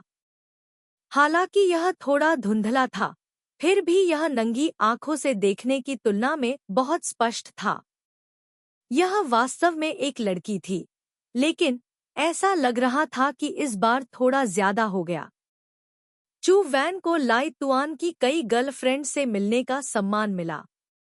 उदाहरण के लिए लियू सीसी और जूलियट को ही ले, दोनों ही बेहद खूबसूरत हैं, लेकिन फोन पर जो व्यक्ति है, हालांकि मैं उनके चेहरे को स्पष्ट रूप से नहीं देख सकता, फिर भी मैं उनके कपड़े पहनने के तरीके को देख सकता हूँ। इस लड़की के कपड़े पहनने के तरीके को एक शब्द में वर्णित किया जा सकता है, देहाती, पृथ्वी पर सबसे देहाती। लेकिन वह कमजोर, झुका हुआ, पिछली लड़कियों की तरह बिल्कुल भी आकर्षक नहीं लग रहा था। क्या उसका स्वाद बहुत जल्दी बदल गया? स्क्रीन पर ली जुन ने अपने हाथों को अपने कूल्हों पर रखा हुआ था। उसका चेहरा दूसरी ओर देख रहा था। चू वान इस स्थिति से बहुत परिचित था। इससे पता चला कि उसने अपना धैर्य खो दिया था। जब आप इस तरह का दिखावा करते हैं, तो इसका उद्देश्य केवल ग्राहकों को भगाना होता है। हालांकि वह इतना अधीर था, फिर भी वह पीछे मुड़कर नहीं गया। लड़की बकवास करती रही, लेकिन ली तुआन ने एक शब्द भी जवाब नहीं दिया। चू वैन को अजीब लग रहा था, लेकिन ली तुआन ने आखिरकार मुड़कर देखा और चला गया। लड़की ने उसे खींचने के लिए हाथ बढ़ाया, लेकिन उसे धक्का देकर दूर कर दिया गया। उसकी हरकतें बिल्कुल भी कोमल नहीं थी, इसलिए उसने उसका पीछा करने की हिम्मत नहीं की। चू वैन बालकनी पर तब तक खड़ी रही जब तक उसके फोन की बैटरी खत्म नहीं हो गई और वह बंद नहीं हो गया, लेकिन वह आगे कोई विश्लेषण नहीं कर सकी। लड़की चली गई है। चू वान ने अपने होठों को दबाया। क्या हो रहा था? खंड 1 अध्याय 34। अगले दिन प्रैक्टिकल सोसाइटी ने अपनी नियमित बैठक आयोजित की। काओ जियानहोंग ने कुछ देर बाद की और देखा कि झो यू का ध्यान भटक गया था। क्या हुआ? कोई समस्या है? हाँ, झो यू को होश आया और उसने अपना सिर हिलाया। नहीं, उसने बगल की ओर देखा। ली शुन आज कहाँ गया था? काओ जियानहोंग, मुझे नहीं पता। उसने आज सुबह मुझे फोन किया और कहा कि उसे आज कुछ काम है, इसलिए मैं एक दिन के लिए एसोसिएशन की सभी गतिविधियों का प्रबंधन करने के लिए सहमत हो गया। क्या हो रहा है? क्या यह कल वाली लड़की के बारे में है? चू वैन को इसकी परवाह नहीं थी, लेकिन उसने उत्सुकता से सोचा, चलो, जारी रखो। काओ जियानहोंग ने झोयू के चेहरे के सामने अपनी उंगली हिलाई। ली सुन ने पूरे दिन स्कूल छोड़ दिया। दोपहर की क्लास खत्म होने के बाद झो यून फिर से एसोसिएशन के दफ्तर गया और पाया कि वह वापस आ गया था, अभी भी हमेशा की तरह अपनी कुर्सी पर बैठकर सॉफ्टवेयर लिख रहा था। झो यून बैठ गया और सहजता से पूछा, आज तुम कहाँ गए थे, ली शुन? शहर के केंद्र में टहलने के लिए। झो यून, शहर के केंद्र में? तुम वहाँ किस लिए जा रहे हो? ली शुन ने झो यून की ओर देखा और व्यंग्यात्मक ढंग से पूछा, क्या हुआ? महारानी ने पहले ही परीक्षा का विषय तय कर लिया है, इसलिए उनके पास दूसरी बकवास की परवाह करने का समय है। कौन तुम्हारी परवाह करता है, तुम कर्ज में डूबे हुए विदाई भाषण देने वाले। चू वान ने मन ही मन उपहास किया और अपने काम पर वापस लौट गया। उसने गलती से ली शुन के पैरों के बगल में रखा बैग देखा, यह केंद्रीय स्टेडियम से लग रहा था। शाम को गांव जियानहोंग ने झोयू को खाने के लिए बाहर चलने के लिए आमंत्रित किया। चलते समय उसने प्रतियोगिता परियोजना के विवरण के बारे में सोचा, ऐसा लगता है कि पिछले पाठ्यक्रमों में ऐसे कई लोग रहे हैं जिन्होंने जानबूझकर पहुंच व्यवहार को पहचानने के लिए कार्यक्रम बनाए हैं। क्या हमें कुछ नया करना चाहिए? झोयू ने कहा, ठीक है, लेकिन सूचना सुरक्षा प्रतियोगिता केवल इन विषयों के आसपास घूमती है, अन्यथा हम इसे हार्डवेयर से करेंगे। उसने विराम लिया। गांव जियानहोंग ने कहा, क्या करें? झोयू ने स्कूल के गेट की ओर देखा, एक व्यक्ति सड़क के दूसरी तरफ खड़ा था। झोयू? ओह! झोयू ने उत्तर दिया। गांव जियानहोंग ने कहा, चलो, तुम क्या खाना चाहते हो? चलो बाहर खाना खाते हैं। झोयू, कोई जरूरत नहीं है, स्कूल में खाओ, फिर काम पर वापस जाओ। गांव जियानहोंग मुस्कुराया, जल्दी करने की कोई जरूरत नहीं है, तुम आराम कर सकते हो, मैं ली शुन नहीं हूँ। वे चले गए कैंटीन में। रास्ते में चू वैन अपना सिर नीचे झुकाए सड़क पर प्रत्येक ईंट को गिनता रहा। काओ किएन हांग की ओर से एक शब्द भी नहीं सुन सका। आखिरकार जैसे ही वह सीढ़ियों पर चढ़ी, झो यून रुक गई। अरे! झो यून ने गांव जियानहोंग को आवाज दी, मुझे अचानक कुछ याद आ गया, मुझे छात्रावास वापस जाना है। क्या है? झो यून ने झूठ बोला, मेरी माँ ने मुझे उसे कुछ भेजने के लिए कहा था, लेकिन मैं गलती से भूल गई। तुम पहले खा लो, मेरा इंतजार मत करो, मैं तुम्हें आज रात दफ्तर में देखूंगी। कोई बात नहीं। गांव जियानहोंग ने कैफेटेरिया में प्रवेश किया। झो यून हवा की तरह स्कूल के गेट की ओर भागी। क्या वह अभी भी यहाँ थी? अभी भी यहाँ? अभी भी यहाँ?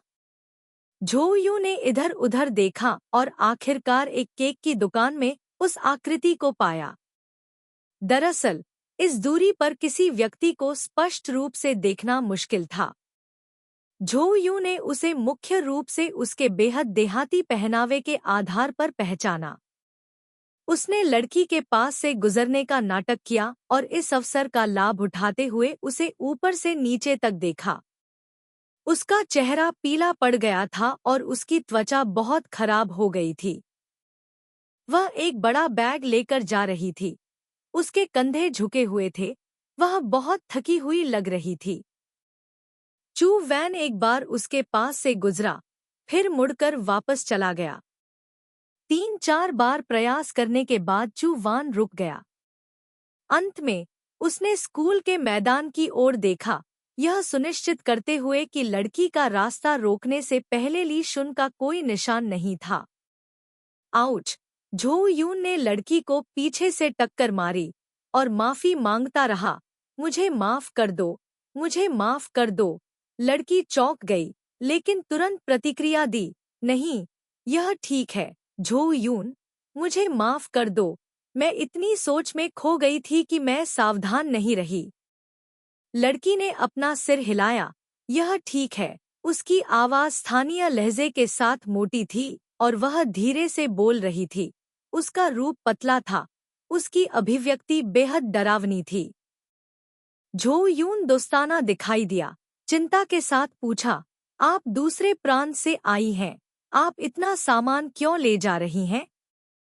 क्या? आ, ठीक है, ठीक है। दूसरे प्रांत से? क्या आप यहाँ घूमने आई हैं? नहीं। तो आप यहाँ किस लिए आई हैं?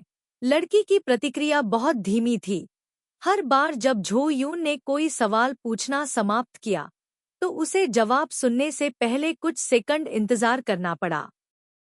मैं अपने छोटे भाई को खोजने आई हूँ।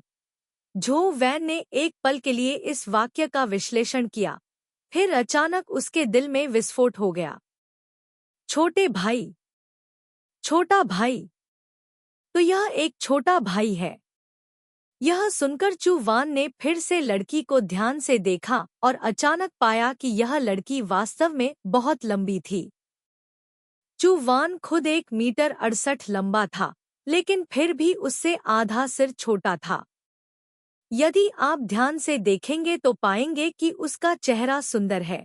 हालांकि यह देहाती दिखता है, उसकी त्वचा थोड़ी खराब है, लेकिन कुल मिलाकर यह अभी भी ठीक है। इसके अलावा उन फिनिक्स आंखों में। चू वैन थोड़ा डरा हुआ था। मुझे नहीं पता क्यों, लेकिन ली तुआन की हॉट गर्लफ्रेंड का सामना करने से पहले उसके स्तन हमला करते थे और उसके नितंब बचाव करते थे, उसे कभी ऐसा एहसास नहीं हुआ। उसके सामने खड़ी लड़की ली तुआन की बड़ी बहन थी। वह उसकी रिश्तेदार है। चू वैन की याददाश्त काफी अच्छी है। उसे अभी भी अच्छी तरह याद है कि कैसे ट्रोंग हियू बोई ने पहली बार ली तुआन को धमकाया था। उनका घरेलू पंजीकरण ग्रामीण क्षेत्र में है, लेकिन स्कूल उनके परिवार से संपर्क करने में असमर्थ रहा है। तुम टेट के लिए घर नहीं आई। कल रात ली तुआन ने उसके साथ जो व्यवहार किया, उसे देखते हुए घर पर रिश्ते बहुत खराब होने चाहिए। अगर ली शुन को पता चल जाता कि वह जानबूझकर इस मामले में दखल दे रही है, तो वह इस मामले को तूल दे देता। झो यून ने सोचा कि क्या उसे पीछे हट जाना चाहिए और यह दिखावा करना चाहिए कि वह उससे कभी मिला ही नहीं। लड़की अभी भी अपना सिर नीचे किए हुए थी। उसके बगल में रखे घिसे पिटे बैगों के ढेर पर धूल जमी हुई थी, और वह अभी भी अपने हाथ में एक बड़ा बैग लिए हुए थी। हालांकि वह लंबी थी, लेकिन वह बहुत पतली थी।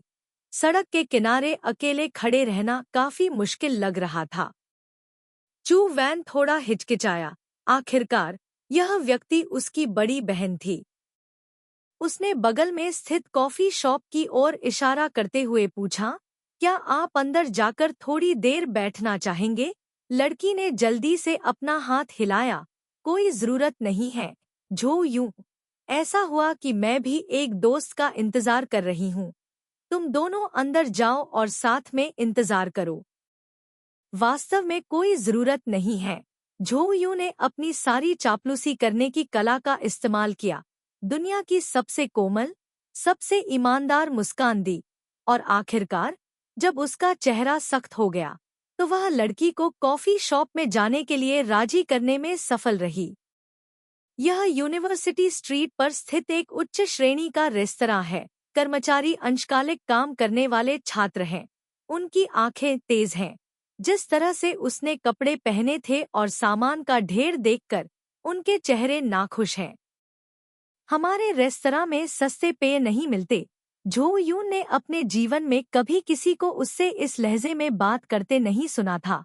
आश्चर्य में उसने अपने बगल की मेज पर कॉफी का कप लगभग कर्मचारियों पर फेंक दिया। लड़की ने अपना सिर नीचे कर लिया। या शायद मैं बाहर जाकर इंतजार करूंगी। नहीं, नहीं, नहीं, चलो बैठो।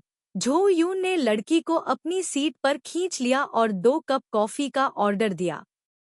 कॉफी परोसी गई, लेकिन लड़की ने उसे नहीं पिया, बस अपना सिर नीचे कर लिया।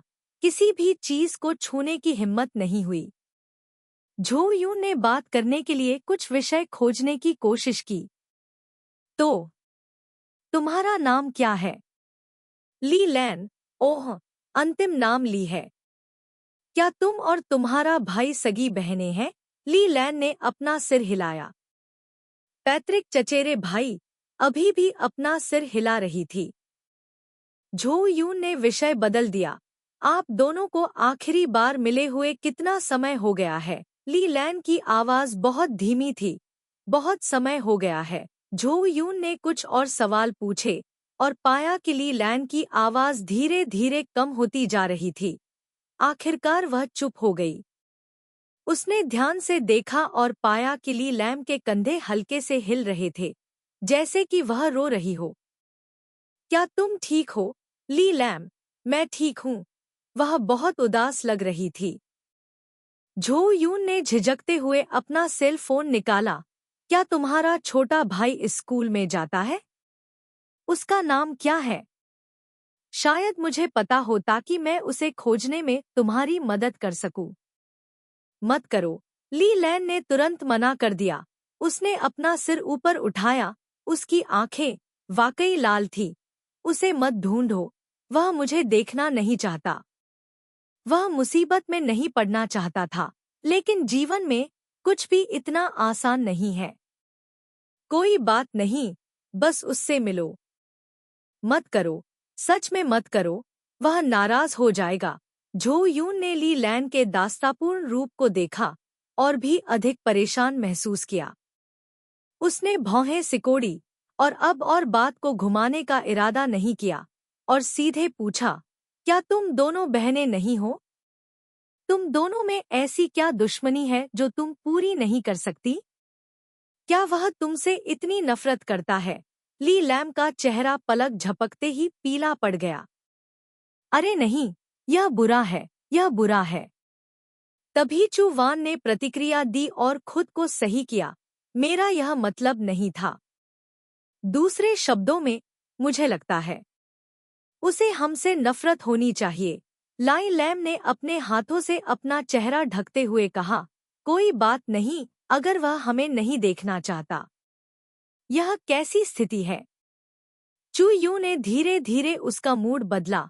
उसे अपनी रक्षा करने के लिए उकसाया। ऐसा लग रहा था कि आम तौर पर ली लैन के पास कोई नहीं होता था जिस पर वह भरोसा कर सके, लेकिन अब चू यू जैसे दोस्ताना अजनबी का सामना करते हुए वह धीरे धीरे शांत हो गई। चू यू ने ली लैन की पिछली कहानी सुनकर बहुत डर गई थी, लेकिन इसका कारण यह नहीं है कि कहानी बहुत ही चौंकाने वाली है, बल्कि इसका कारण यह है कि इसका मुख्य पात्र लितुआन है। उसने बिना उसकी अनुमति के चुपके से उसके रहस्यों को जानने की कोशिश की, लेकिन उसकी जिज्ञासा शांत नहीं हुई। ल्यलैम और ल्यतुआन का गृहनगर एक समृद्ध क्षेत्र है। हालांकि यह ग्रामीण है, यह अत्यंत सुंदर है। चू वान ने सुना था कि वहाँ एक बहुत प्रसिद्ध झील है, जो एक जल रंग पेंटिंग की तरह दिखती है। उसने मन ही मन सोचा, उपजाऊ मिट्टी लोगों को पोषण देती है। कोई आश्चर्य नहीं कि उसकी त्वचा इतनी चिकनी है। लाई लैम ज्यादा पढ़ा लिखा नहीं था। ऐसे कई वाक्य थे जो बार बार दोहराए जा रहे थे, लेकिन फिर भी उनका कोई मतलब नहीं था। लेकिन कहानी सुनाने में सबसे महत्वपूर्ण चीज है भावना। लाई लैम के लड़खड़ाते हुए कबूलनामे के जरिए चू वैन ने इन मासूम सालों में दबी हुई बहुत सारी भावनाओं को महसूस किया। वे दो बहनें हैं जिनके पिता एक ही हैं, लेकिन माँ अलग-अलग हैं। जब ली शुन 6 साल का था, तो वह ली लैम के घर आया। उससे पहले उसके अस्तित्व के बारे में कोई नहीं जानता था। ली लैम के पिता ली चेंगबा एक किसान थे। बाद में वह समय के साथ साथ बाहर काम करने चले गए। वह एक पल में अमीर बन गए और यहाँ तक कि उन्होंने एक कारखाना भी खोल लिया। उस समय फैक्ट्री काफी बड़ी थी। वहाँ कई सारे कर्मचारी थे। ली तुआन की माँ उनमें से एक थी। ली लैम के अनुसार ली तुआन की माँ बहुत खूबसूरत थी, एक ऐसी खूबसूरती जो फैक्ट्री में काम करने वाले अन्य कर्मचारियों से अलग थी। यद्यपि उनका परिवार बहुत गरीब था, फिर भी वह फैशनेबल कपड़े पहनती थी। पहनने के लिए अपने खुद के सुंदर कपड़े बनाती थी और उस समय के सबसे लोकप्रिय कैसेट टेप सुनती थी। फैक्ट्री में हर कोई उसकी पीठ पीछे उसकी निंदा करता था और उसके बारे में गपशप करता था, लेकिन उसे इसकी परवाह नहीं थी। ली थान बा ने जल्दी ही इस खास महिला को पहचान लिया। उसने इस तथ्य को छिपाया कि वह शादीशुदा था और ली तुआन की मां के साथ छेड़खानी करने लगा। ली तुआन की शक्ल से यह अनुमान लगाया जा सकता था कि ली थान बा भी बहुत सुंदर, लंबा और युवा, भावुक और जीवन शक्ति से भरा था। वह उससे प्यार करने लगी और ली तुआन से गर्भवती हो गई। ली थान बा के व्यक्तित्व में ग्रामीण इलाकों की पिछली पीढ़ी की खासियतें थी, जो कि महिलाओं पर पुरुष की श्रेष्ठता थी। उस समय ली क्सुन की मां को मेडिकल स्टेशन द्वारा एक लड़की के गर्भवती होने का निदान किया गया था। ली चेंगबा ने तुरंत उसे गर्भपात कराने के लिए कहा, लेकिन ली क्सुन की मां ने इनकार कर दिया। वह केवल 8 महीने की गर्भवती होने पर ही कारखाने से बाहर निकली। बाद में ली चेंगबा का व्यवसाय विफल हो गया और उसने अपनी सारी पूंजी खो दी, इसलिए वह अपने गृहनगर लौट आया। उसका स्वभाव भी अनिश्चित हो गया। उस समय ली लैन केवल 5 वर्ष की थी। परिवार में सबसे छोटी संतान, 3 बड़े भाई।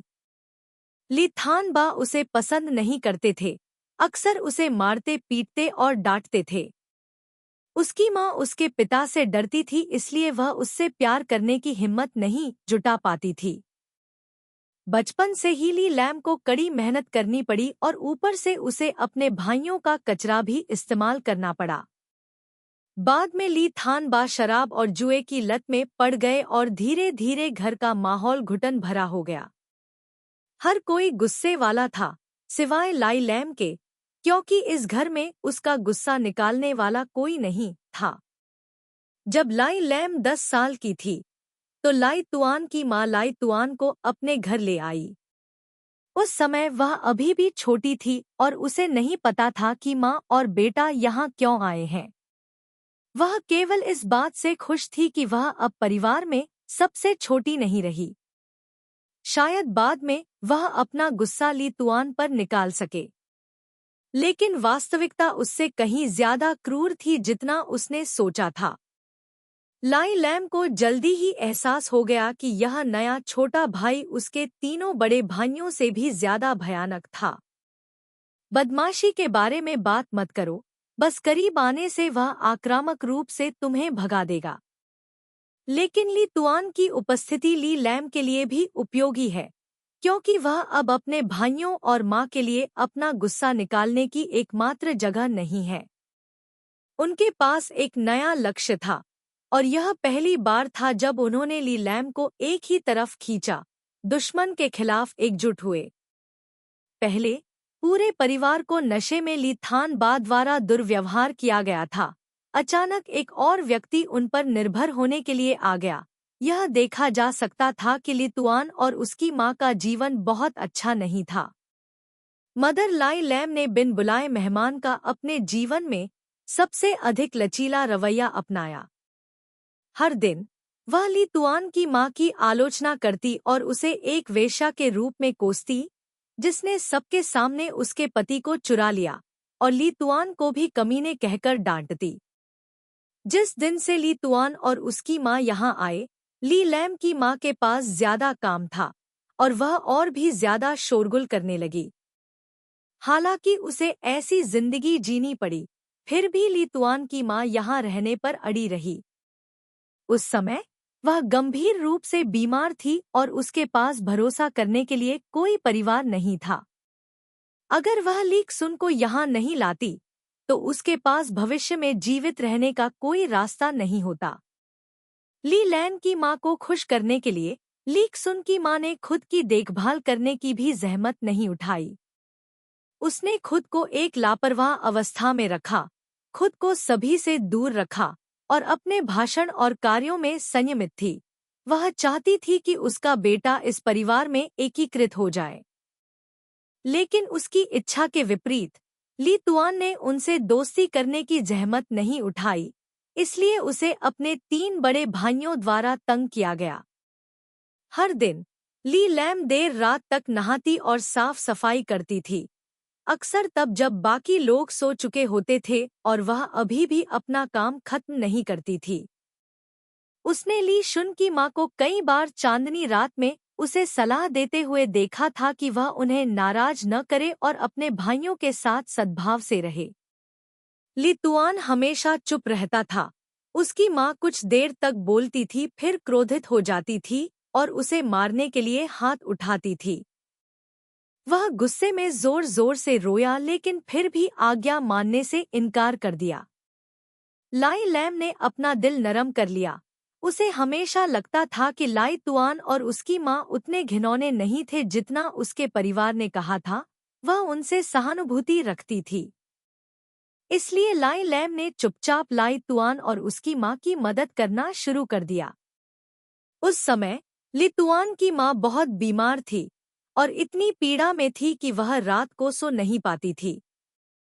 इस बात का फायदा उठाते हुए कि पूरा परिवार गहरी नींद में था, उसने चुपके से अपनी दादी के लिए तला हुआ दलिया पकाया और उनकी देखभाल की ताकि वे आराम कर सकें। धीरे धीरे उसे ली तुआन की माँ पसंद आने लगी। कपड़े के सबसे साधारण टुकड़े से ली तुआन की माँ ने उसके जीवन की पहली पोशाक सिल दी।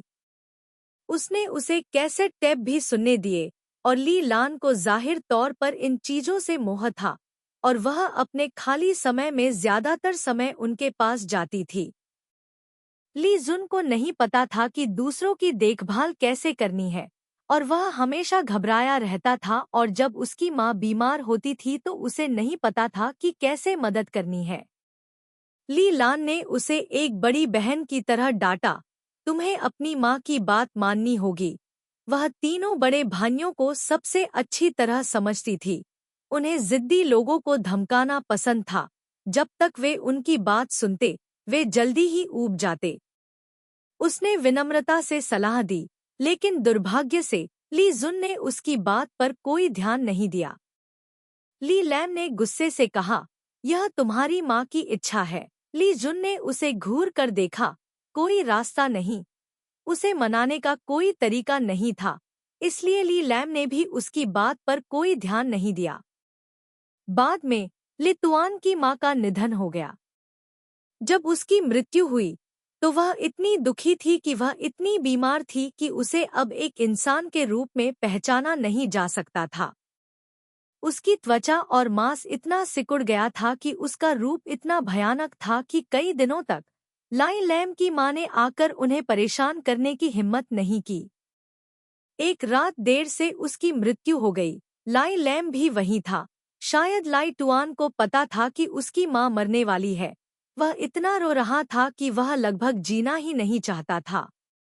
मरते समय उसने उसका हाथ थामा, उसे नए परिवार में घुलने मिलने, उनके साथ शांति से रहने के निर्देश दोहराए। अपनी माँ को इस तरह देखकर ली शुन फूट फूट कर रोया। आखिरकार सिर हिलाकर उसकी आखिरी मांग मान ली। यह मूल रूप से उसकी इच्छा थी, लेकिन किसी कारण से जिस क्षण उसने सचमुच हाँ कहा, वह किसी चीज से बहुत उत्तेजित हो गई। उसने अपना मुरझाया हुआ हाथ उठाया। उसका उग्र भाव मानव दुनिया में लौटने वाले राक्षस की तरह था। अंतहीन घृणा और अनिच्छा लेकर ली शुन को कसकर पकड़ लिया। नहीं, उसकी आंखें चौड़ी हो गईं। उसने अपनी आखिरी सांस के साथ अपने बेटे से कहा, ली शुन, तुम्हें उनके जैसा नहीं होना चाहिए। उस पल में उसका रोना पूरे आकाश और पृथ्वी पर गूंज उठा, मानो वह अपनी सारी शिकायतें दूर करना चाहता हो। वह जोर से चिल्लाया, मुझे पता है। उसकी माँ ने सुना और फिर शांति से मर गई। ली लैन खड़ी होकर देख रही थी। उसका पूरा शरीर कांप रहा था। वह यह नहीं बता सकती कि उस क्षण उसे कैसा महसूस हुआ। यह पहली बार था जब उसे अपने परिवार के अलावा किसी और से प्यार महसूस हुआ। यह एक धधकती आग की तरह थी, बेहद शुद्ध और सब कुछ जला देने वाली। वह इस छोटे भाई की मदद करने के हर तरीके के बारे में सोचने लगी जिसने कभी उसे बहन नहीं कहा। इसके बाद ली तुआन ने स्कूल जाना शुरू कर दिया। उनके गृहनगर में बहुत कम स्कूल थे। प्राथमिक और माध्यमिक विद्यालय सभी एक ही स्कूल में थे। ली लैम के सबसे बड़े भाई ने स्नातक की उपाधि प्राप्त कर ली थी। उसके दूसरे और तीसरे भाई दोनों मिडिल स्कूल में थे। केवल ली लैम ने तीसरी कक्षा पूरी की थी और फिर घर पर काम करने के लिए पढ़ाई छोड़ दी थी।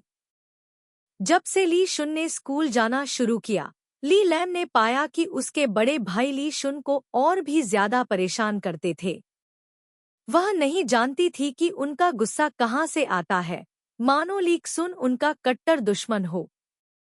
लीक सुन ने कभी शिकायत नहीं की, लेकिन आखिरकार वह अभी भी एक बच्चा था।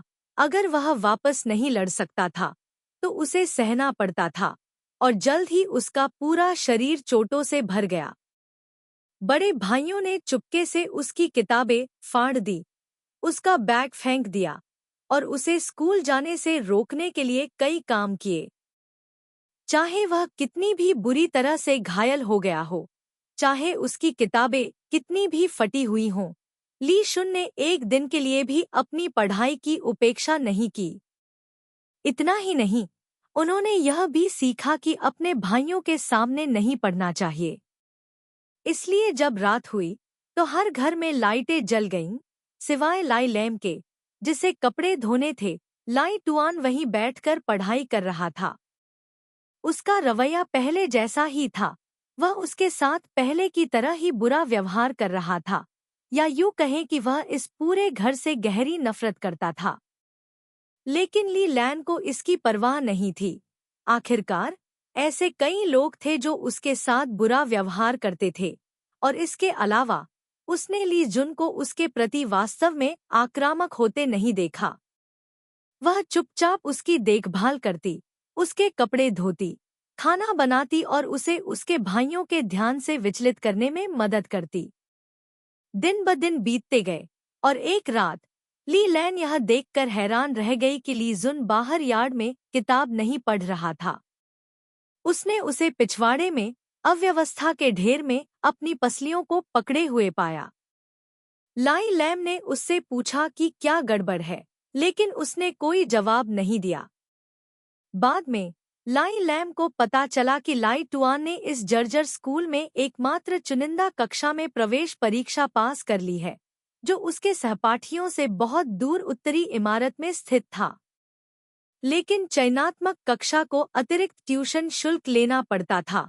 लाई लैम की मां लाई तुआन को कभी भी पैसे नहीं देती थी, इसलिए लाई तुआन उस कक्षा में शामिल नहीं हो सका।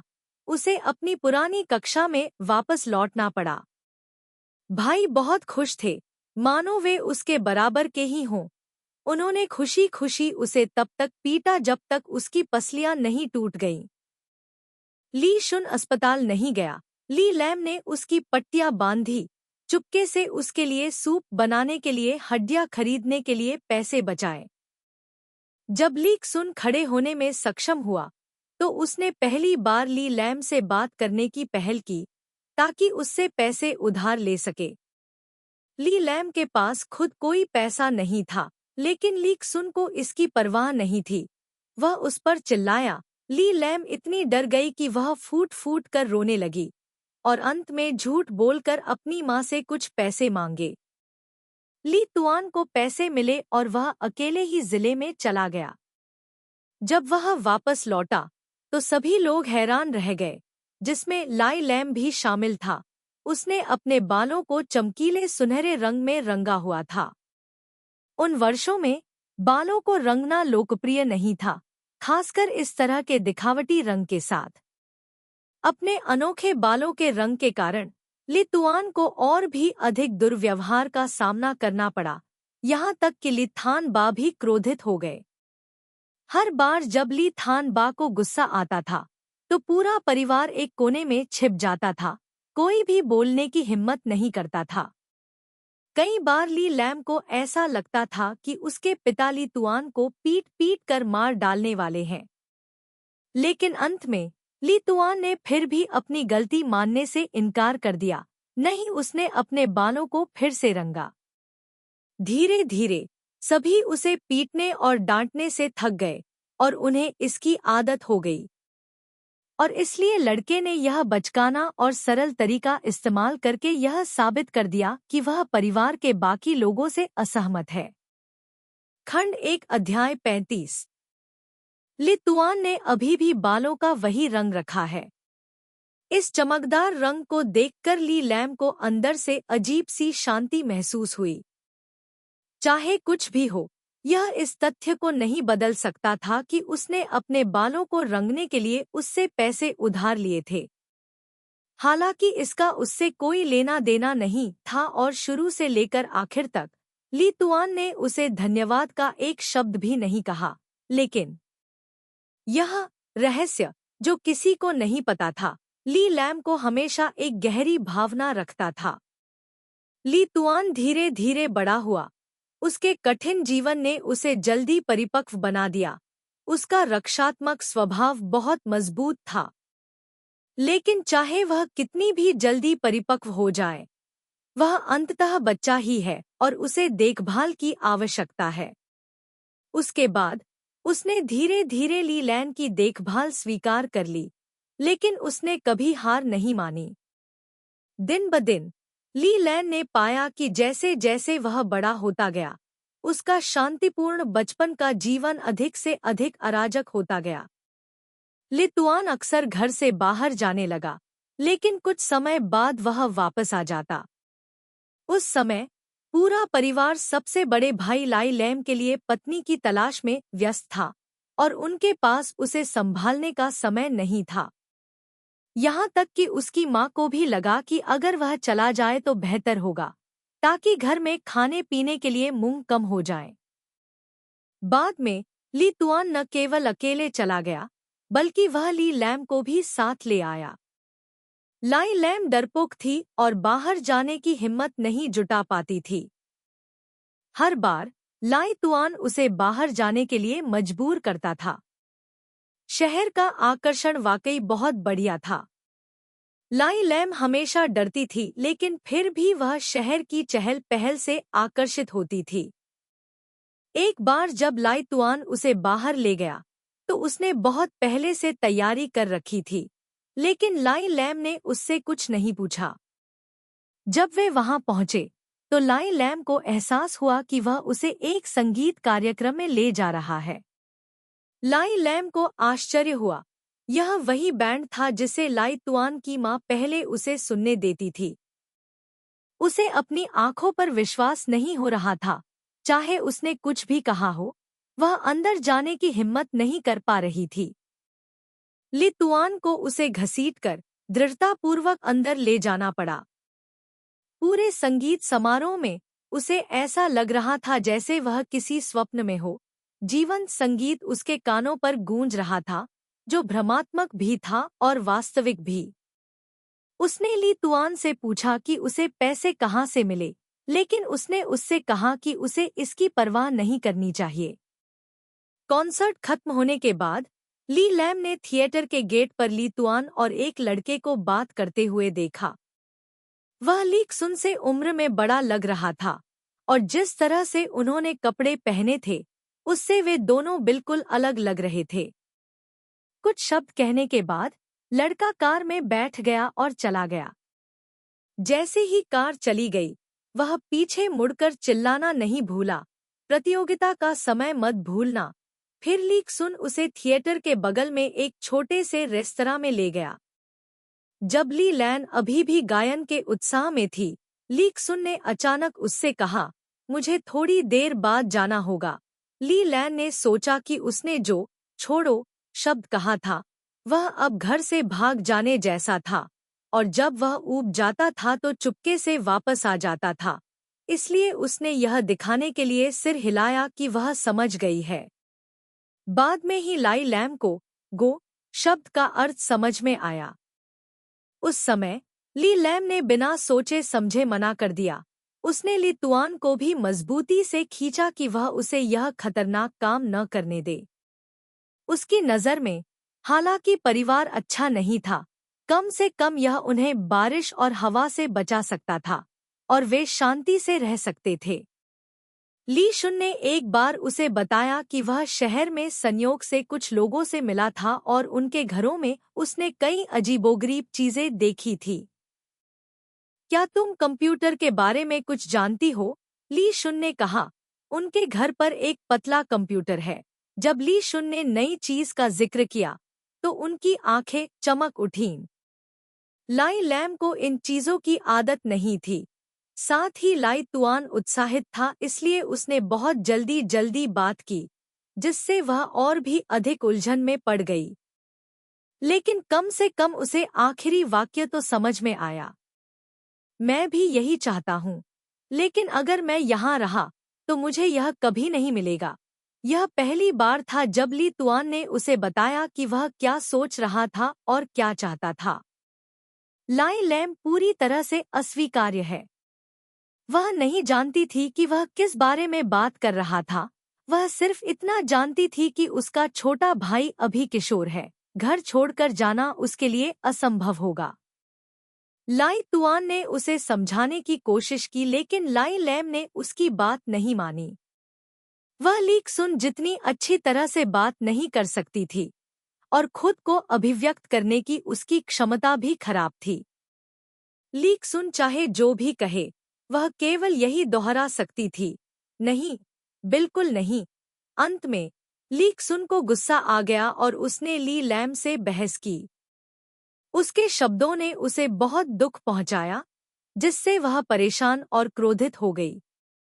लाई लैम बीमार पड़ गई और उसकी उम्मीदों के विपरीत लाई तुआन अभी भी उसकी बीमारी के दौरान उसकी देखभाल करने के लिए उसके साथ थी।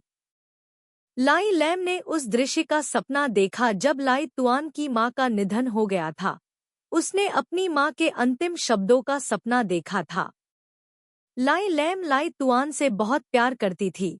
कभी-कभी उसे यह भी लगता था कि अगर भविष्य में उसके बच्चे भी हुए तो वह अपने बच्चों से उतना प्यार नहीं कर पाएगी जितना इस छोटे भाई से करती है। उसका दिमाग ठीक नहीं था, लेकिन वह नहीं जानती थी कि क्यों ली तुआन के बारे में हर छोटी छोटी बात, उसने उससे जो भी कहा था, वह उसे साफ साफ याद था। लेकिन वह यह भी जानती थी कि वह भी उनमें से एक थी। ली लैम के ठीक होने के बाद उसने शराब खरीदने के लिए अपने पिता के जुए के पैसे चुराए, उसे ली तुआन को दे दिया। उस रात घर से भाग गई और फिर कभी वापस नहीं आई। ली तुआन के जाने से पहले उसने उससे कहा, मैं तुम्हें बाद में पैसे लौटा दूंगा। कॉफी बहुत पहले ही ठंडी हो चुकी थी, यहाँ तक कि वेटर ने भी शिफ्ट बदल ली थी। चू वैन ने सोचा। सबसे पहले उसे याद आया कि नामदीच ने क्या कहा था। वह अपना कर्ज चुकाने के लिए पैसा कमाना चाहता था। कैसा कर्ज? लाई लैम ने लाई तुआन को जो धनराशि दी वह बताने लायक नहीं थी। आप जिस कर्ज की बात कर रहे हैं वह शायद कृतज्ञता का कर्ज है। चू वान ने ली लैम की ओर देखा जो उसके सामने घबराया हुआ बैठा था। वह एक आम किस्म का व्यक्ति था जिसकी आत्मा जीवन से थक चुकी थी। वास्तव में शुरू से ही मुझे पता था कि वह निश्चित रूप से चला जाएगा, ली लैन फुसफुसा कर बोली। वह हमारे परिवार से नफरत करता है, हमसे बहुत नफरत करता है। झो यून चुप था। ली लैन ने धीरे से कहा, मैंने कभी नहीं सोचा था कि उससे पैसे वापस मांगूंगा, लेकिन अब मेरे पिता चले गए हैं। मेरी माँ बिस्तर से उठ भी नहीं सकती। मेरा सबसे बड़ा भाई बीमार है। अस्पताल ने कहा कि इसमें बहुत पैसा खर्च होगा। मेरे परिवार को वह पैसा कहीं नहीं मिल सकता। मेरी माँ ने मुझे उससे पैसे मांगने के लिए मजबूर किया। मेरे पास वास्तव में कोई और विकल्प नहीं है। लाई लैम ने बिना सोचे समझे अपना सिर नीचे कर लिया। मेरा परिवार अब ऐसा हो गया है, इसका बदला लेना ही होगा। चू वान ने इस कमजोर लड़की को घूर कर देखा। वह वर्षों से तबाह हो चुकी थी। उसका पूरा शरीर जीवन से पीड़ित होने की छवि को दर्शाता था, जिससे वह सांस लेने में असमर्थ थी। यहाँ तक कि दर्द भी लगातार और नीरस था। ली लैम ने अपना चेहरा पोंछा। मुझे खेद है, अचानक इतनी बेकार चीजों के बारे में बात करना। झो यून ने अपना सिर हिलाया। ली लैम ने धीरे से कहा, घर पर कोई भी मेरी स्वीकारोक्ति नहीं सुनेगा। शायद वह आपसे इतनी नफरत नहीं करता है। चू वैन अचानक बोल पड़ी। लाई लैम, तुम उसे नहीं जानती इसलिए तुम उसे समझ नहीं पा रही हो। चू वैन ने मन ही मन सोचा, मुझे लगता है कि मैं उसे उससे ज्यादा समझती हूँ। ली तुआन बहुत घमंडी है, लगभग जिद्दी। कई बार वह अपने सच्चे विचार कभी नहीं कहता। आपको किसी से कोई खतरा नहीं है। कोई भी आपको ऐसा काम करने के लिए मजबूर नहीं कर सकता जो आप नहीं करना चाहते। यदि आप सचमुच लाई लैम से नफरत करते हैं, तो चाहे वह कोई भी चाल क्यों न अपना ले, वह आपसे पैसे नहीं ले पाएगी। इसके अलावा वह हर महीने इतनी बड़ी रकम खर्च करता है, एक ऐसे बैंड का समर्थन करता है जो पैसे खोने के लिए किस्मत में है। कहानी समाप्त हो गई है। कई चीजें स्पष्ट रूप से समझाई जा सकती हैं। हर किसी को सांत्वना की जरूरत होती है। मेरी बात सुनने के लिए धन्यवाद। लाई लैम के पास धन्यवाद देने के लिए कोई उपहार नहीं था।